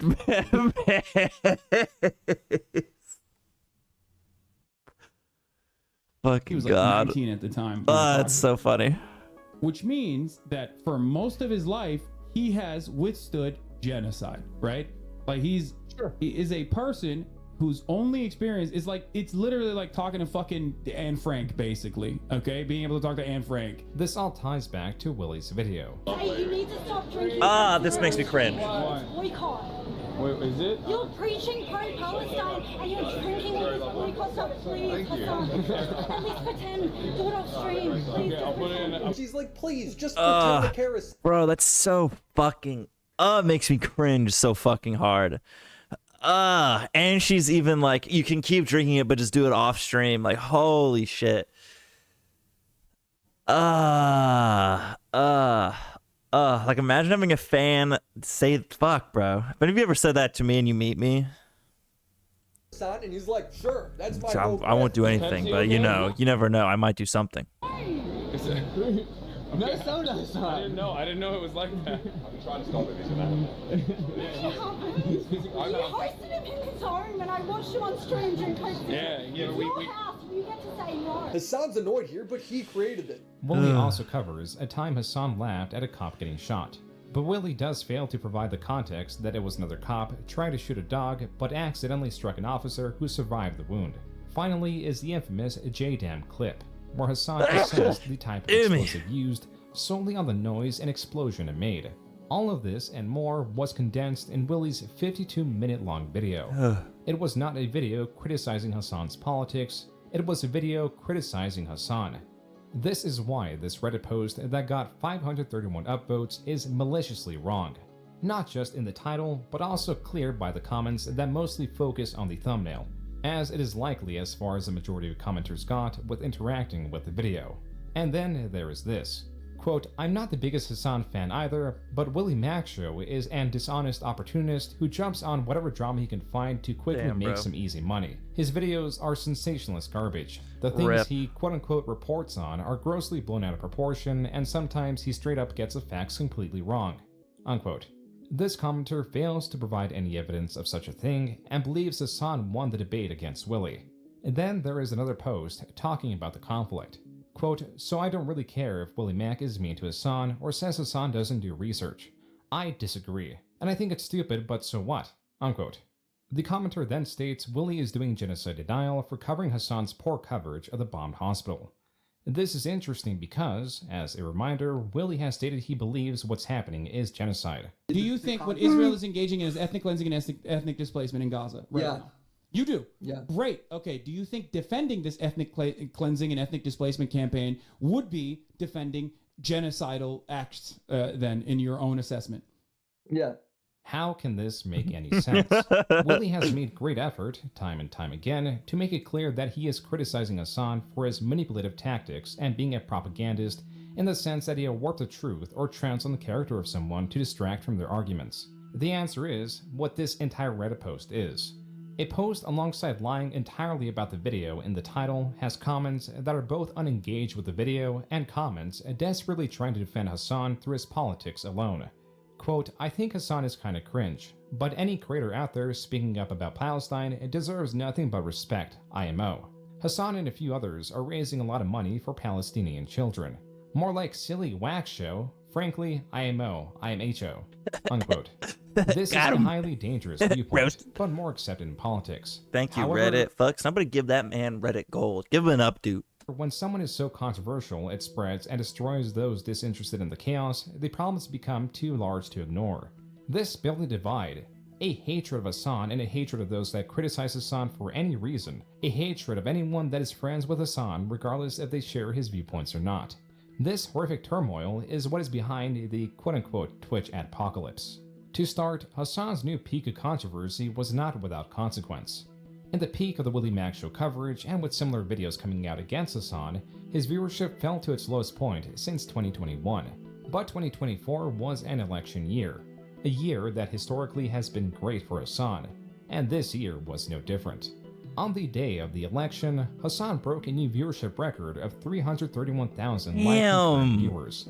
As such, I knew he was like the fucking like 5th most viewed streamer on election night. 312,000. That's fucking crazy, dude. The following will be covering mostly late 2024 an attempt to give a simple overview of a highly dense situation. Prior to the election, Hasan was invited to the DNC and subsequently removed from his designated caster He's wearing station. Fear of God. But before then, there was some interesting happenings. We allowed in here, y'all? Destiny made you. Good? What the fuck? What a fucking loser. Ask the lady in the... Bruh, cinema.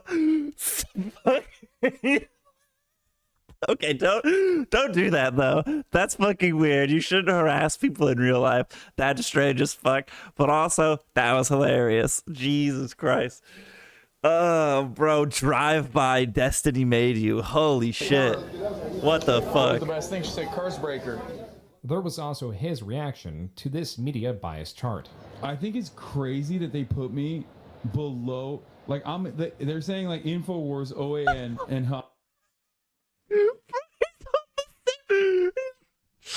Bro, who made this media bias chart? That's so fucking funny. He's below... I've never seen this. He's below Joe Rogan and equally left as InfoWars. It's equally right.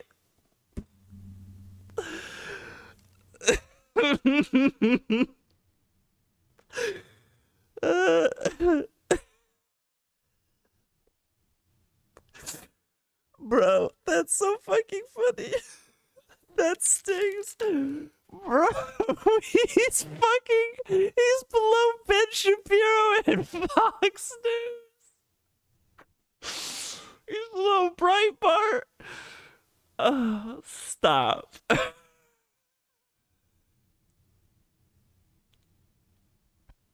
Hasan Abi, like two sides of the same coin. Just say this. I don't think a person actually unironically goes like, Hasan, you are basically like the left-wing equivalent of Alex Jones. Like, left-wing Alex Jones.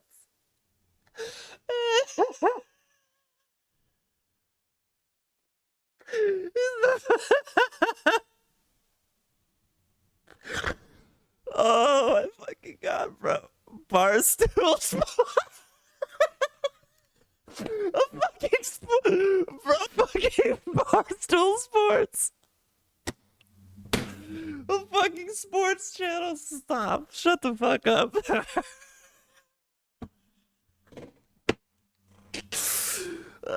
Fucking Michaela fucking Peterson. Oh my fucking god.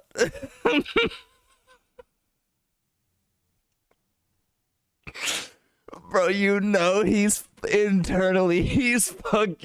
seething, bro. Internally, he's fucking dying. He cannot handle that shit. I'm gonna have a heart attack. This is like the funniest thing I've ever seen in my life.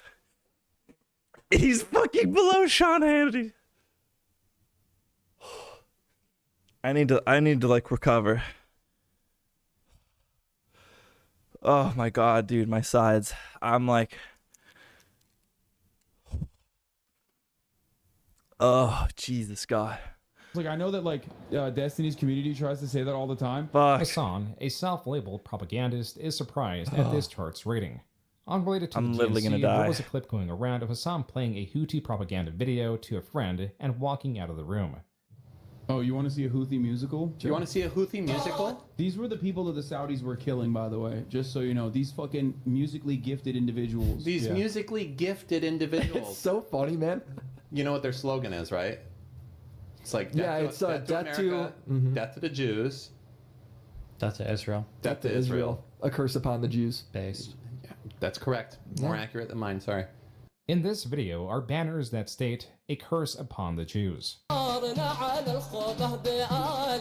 couple days ago, I was hanging out with my buddy Hasan.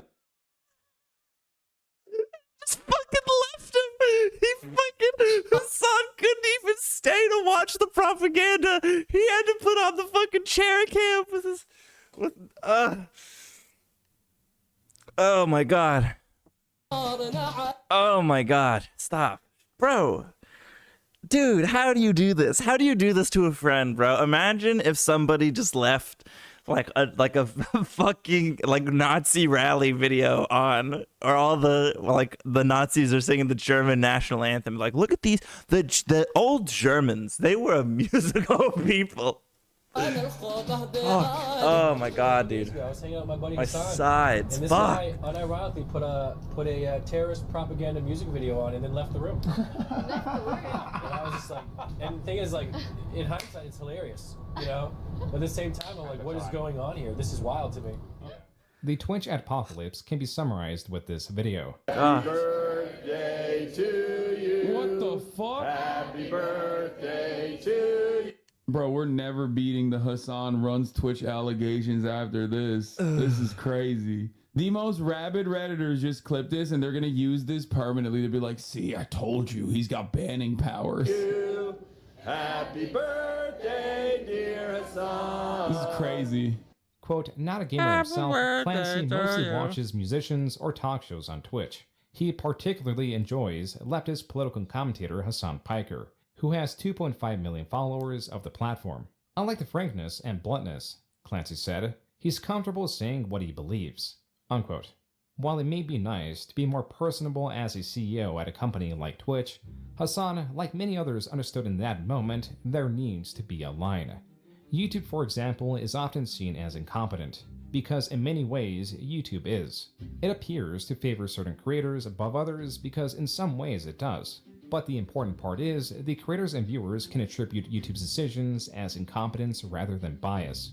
We don't know if a creator is banned or barred from monetization through a decision from a lower level employee or the YouTube CEO themselves. This is by design. The company needs to be obscure and unreachable to a degree to avoid perceived bias. Tom Clancy, the CEO of Twitch, may just like Hasan for the viewers he brings in. He may not even like him, and that video celebrating Hasan's birthday was just for show. But it is hard to argue against favoritism when Hasan wasn't banned for something as simple as showing that propaganda video uncontested. I have no faith that, like, that is so I don't crazy. think anybody actually cares about anti-Semitism. Like, That as is a so Jewish crazy. You had a guy play a fucking literal terrorist propaganda video on your channel, and you're like, and he supports it, and you're like, well, yeah, you know, he can. He just says what he believes bluntly. He's chill, bro. person, I think that if nothing happens to him or the platform, if there's no accountability, even Hasan's terrorist videos are still up, then, like, basically I'm worthless to them. Ethan even did a stream recapping Hasan's controversies in October 2024. That covered additional bits of information, like the banning of the Yemeni pirate for posting an image of a person impaled in a gruesome fashion with the caption, quote, as opposed to being impaled in a non-gruesome fashion. that we will carry out on all Zionists, unquote. As for Hasan, showing a video of people carrying banners stating a curse on all Jews was not great for Twitch. And the lack of a ban was now being perceived as Twitch supporting Hasan. This became more the case when the Twitch streamer Asmongold stated he does not care about the genocide when he sees people of an inferior culture because he claims they support genocide and are being genocided. To this, he was banned for a period, apologized, and stated he was going to clean his infamously dirty house. Asmongold's comments are also a possibility for what caused this Twitch apocalypse, a sort of exodus of advertisers on Twitch due to its increasingly controversial nature. But this does seem to only affect some categories of streams. Whatever the case, something was going on. I went through a deep dive last night to find out what's going on with this platform. And you know what my problem is? I'm gonna say it. I'm not even pissed off at the streamers for doing this fucking crazy shit. I'm pissed off at Twitch for allowing it to get to this point. Facilitating it, allowing it, condoning it, or turning a blind eye. I can't even get mad at the fucking streamers for their fucking crazy shit. That was the Stock Guy, expressing both his frustration at a drastic drop in revenue and Twitch's inaction. And then there is this update. But I had a tag that said election, because I had covered the market's reaction to the election. Not politics, not personal politics, not policy, just the market's reaction. And so Friday before stream, I decided to take that tag off. I took off veteran as well, just in case. And guess what? It came back. So there's not a fucking adpocalypse. I never said there was an adpocalypse. Tags certainly affect revenue from ads on Twitch, as Dan Clancy later confirmed and also stated that the Twitch adpocalypse was limited to certain categories. But there is a movement to make them more severe and or impactful, largely led through Dan Saltman, the co-host of the Destiny podcast. And he should. I know. And professional sweeper with the Destiny drama. I don't think that Hasan should be deplatformed. I think that he should have to follow the rules. Okay? Same thing with all the other people. Follow the rules as they are in place. And they aren't. Like now, when there's mainstream press about how major advertisers are pulling out from Twitch, other advertisers are going to see that and be like, okay, let's pull out Twitch now also, right? It's like they do the work for me. Dan Saltman is tech savvy. He is behind the campaign to strip advertisers from Twitch as a consequence of the perceived bias of Dan Clancy and how Hasan still has not been reprimanded. This is only the tip of the iceberg, the rest of which can be explored on danclancysucks.com. This covers Twitch's banning of the word Zionist in a derogatory context, as it is believed to be a dog whistle or coded language used to target Jewish people. The ADL has commended Twitch for this change, but also stated that a policy is only as strong as its enforcement, and that Hasan is unrelenting in his actions. DanClancySucks.com also contains streamers displeased at their fallen revenue. Several times Hasan has used slurs, the type of people Twitch hires, etc. Looking at this shows how much wider this umbrella of chaos has ballooned. It goes from Hasan to the Israeli-Palestinian conflict, to anti-Semitism, to trying to strip ads away from Twitch, in combination to advertisers becoming weary at the Damn, controversy. bro. Dan went fucking hard. I didn't read the Dan Clancy Sucks site. God damn. Frogan saying this about soldiers. I have no pity at all for any fucking soldiers. Distress, thank you so much. I will never have any fucking pity for any fucking soldiers. The U.S. military? Who fucking who? I hope you get PTSD. Veterans are a protected class, and so calls for a banning were made. PTSD. On Twitter, she clarified her statement. A section of it reads, quote, Jesus. "The beginning of the clip was worded poorly, and I do apologize for that. I go on to clarify in that clip that I do not mean all military, but specifically those with no remorse." Unquote. This is hardly the only controversial moment involving Frogan. Here is Frogan telling me to shut up when don't shut your mouth when you're criticizing Osama bin Laden. I said, this is a Hasan mod telling me, a Jewish man, to shut the fuck up because I dare to say Osama bin Laden was bad and hated Jews. Please understand this is why Leftovers ended and that her voice is not fringe within his community. Also in this mix was this clip and event, both pertaining to the decline and turmoil Twitch is in. This is going. Okay. So my bad. It wasn't. They didn't do it based off of their favorite hummus. They did it based off of who's Arab, and then the people who love Sabra, and Sabra's the Jewish hummus. They're the lowest tier. Oh, it was worse. Oh, it was worse than I thought. The people who are one race are the best, and then the people who love the Jewish hummus, you know, the hummus that's really popular in Israel. That's the bad people. Like, what you guys had to say. Dude, where's the? You guys are missing a category for Zionist. That was a joke. That was just a joke in my. Stand up. Well, fuck. All these panels are so fucking cringe. Obviously, it's Love Sabra, right? Yeah, it has to be. That's easy. That's definitely Love Sabra. Additionally, the definition of the word Sabra is, quote, a Jewish person born in Israel or before 1948 in Palestine, unquote. In this tier list, Ethan is placed right at the bottom. These are reasons why this tier list was perceived as anti-Semitic. All while the clip had Capcom, Chevron, and Samsung plastered in the background. Though there's also the perspective that the Sabra hummus brand was not coded to be anti-Semitic and that it is just of poor quality. That's Sabra. Bro, that looks dry. That's either Sabra or... Ew! It doesn't move. That's Sabra. What the hell is that? It's a little crunchy on the sides. Why is it old? Oh my god. That is thick. Regardless of intent, Frogan was banned for a period on Twitch. Very little appeared to care about Frogan's intent because, like Hasan, she does not appear to be very charitable with exploring the intent or perspectives of others. As Ethan points out in this video titled, Hasan Piker is a Weaselly little liar. A simple overview is Hila, Ethan's wife, and the other half of the H3 channels called the recently fired Defense Minister of Israel a really good guy. As Ethan states and Hila clarifies, she regrets the statement because with the initiation of the siege in Gaza, he stated, quote, there will be no electricity, no food, no fuel. We are fighting human animals and we act accordingly, unquote. The clarification is that she was more so thinking of him being a moderating voice and wanting to end the conflict rather than in the statement he made. This context is given because Hasan criticized... Oh shit, Hasan was the third biggest one? Damn, fucking A. For that statement. Hasan also criticized Ethan. It's also crazy, just looking back here, that Steven Crowder, after the like wife abuse drama, was the second most fucking viewed live stream for the election. Insane. H3 for that statement. Hasan also criticized Ethan for responding to smaller channels, criticizing him, and more importantly, wanting him to be banned. Like aligning with all these fucking drama peddlers like Keemstar and shit in an effort to try and get me fucking banned is psychotic to me, you know? I just don't get it. I don't understand it. What a fucking liar, dude. What a Weasley little fucking liar.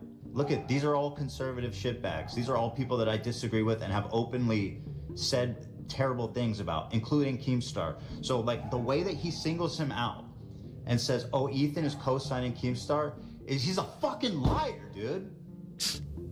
He's a Weasley little liar. Side note, Ethan and Keemstar have a long-standing rivalry akin to that of Destiny and Hasan. This comparison is malicious. The last segment of Ethan's video flips Hasan's strategy and the way he co-signs terrorists. Hassan Nasrallah was assassinated. Hezbollah is a paramilitary organization that is also a part of the Lebanese parliament. Do we like them or no? I think as a resistance group, they're pretty successful against Israel. They are a terrorist organization. Like they're designated. They are designated by the American state as a terrorist organization. I do not like them then. Well, like I like what you like. Nim's gonna be like, oh well, hold on, then never mind. I don't like terrorists. I won't co-sign with them. Let's just say. Ethan goes on to break down Hezbollah's many crimes while interjecting Hasan's statement that he has no issue with them. Hasan, alluding to not watching the video, responds to what he's heard about it on stream, opening with a retraction of statements about the defense minister, then onto the last section of Ethan's video. And I think people were telling me that he then spent the rest of the video talking about how I love Hezbollah. Bro, our favorite random side character's back. Whoever the fuck this guy is. Hasan then fails to deny he supports Hezbollah, then compares them to Israel in the sense that he believes they are more restrained with missiles. Hasan does not care to watch that video from Ethan. but we'll give time to focus on a community that only has 23 members. They call themselves the Taliban or the Hezbollah Brigades, community dedicated to documenting the anti-Semitism of Turkish colony. What are the Hezbollah Brigades? 23 members? What is this? They have made websites from like day one. From I think it was like October 19th. Not the Hezbollah Brigades. Oh no, bro, he's mad at 23 fucking people. Jesus Ethan, Christ. continuing on his campaign against Hasan, played a game of Twitch or Terrorist where the participants had to guess the origin of a quote. This was covered by Philip DeFranco, and to add another layer, reacted to by Hasan. We're gonna play. Is it Twitch or is it a terrorist? Let's Yay. take a look here, guys. Start. You know, there's more to the game, but even just that part right there alone, that faced tons of backlash. With a number of people think that it was wrong that the opening image was a side-by-side of Hasan Piker and Osama bin Laden. I didn't expect you to cover this. I wouldn't have, but Philly D is covering it. But again, most And Philly D won't be all meanie poo-poo head to Hasan. from creators Sneeko and Myron, so he ended up closing the game by saying, You're right, though, that game sucks. It was just not enough variety. It didn't prove anything, because all the anti-Semites was just like Myron and Sneeko. And so all that happens, but then once the clips... Damn, I can't believe that they couldn't find anti-Semitic quotes of me. Perhaps because I'm not an anti-Semite. Damn. Everything involving Hasan is highly sensitive. Even with Ludwig attempting to cover the apocalypse received much flack for it. Well, we're talking about the Twitch adpocalypse. Why? Because I was talking to my friend Shake about it last night, and I wanted to look up a video to learn more about it, and there was none. So I decided, okay, I will make one. And today, the genesis of this, as far as I can tell, is when Asman got banned off of Twitch. Because you see, Asman got banned after making some comments about Palestinian people. Some very negative comments about Palestinian people. He got banned off of Twitch. And doesn't he not even mention Hasan at all in this fucking video? That was Ludwig's mistake. He is not incorrect in his assessment. It is the presentation. It is the lack of naming Hasan in this section of the video that displeased some, as it made it appear as he was skewing the coverage in his favor. Instead, he focuses on Frogan that did play a role, but unlike Hasan was banned. Then, in about the 9-minute mark, Ludwig does mention Hasan, but there is a suspicious jump in footage. All right, so there's currently in Twitch world a piss match, right? Hasan is blaming Asmongold for the adpocalypse for teaming up with people who he says, and Asman is looking at me and blaming me. I want to say you're welcome. Taking blame himself. This is the section that was removed. Mizkif is blaming Hasan, saying that everyone who does politics should be outright banned. Immediately, the assumption was made that Ludwig removed that very small section because Hasan reached out to him and told him to do so. But as Ludwig claims, it was not Hasan that reached out to him. Hasan did not reach out. Miz reached out and said what I said was false about him, so I removed it. It was pretty much that simple. One cannot make a video on this matter without being misconstrued. This is by intention, and this line of thinking is something Hasan revels in. He hides behind his stances as a way to shield himself from criticism, as made apparent by his reaction to Mudar's video criticizing him, in which he says this. And I will never fucking forget these monstrous pieces of shit for looking at a situation like the one happening, the one unfolding in Gaza, and choosing to never say anything about it, only to then make these fucking drama videos to call out the people who call out the Israeli government. It is disgusting. That's right, bro. You can't criticize Hasan because he calls out the right people, even though he does it really bad. You can't say that. Illegal. You can't say that, bro.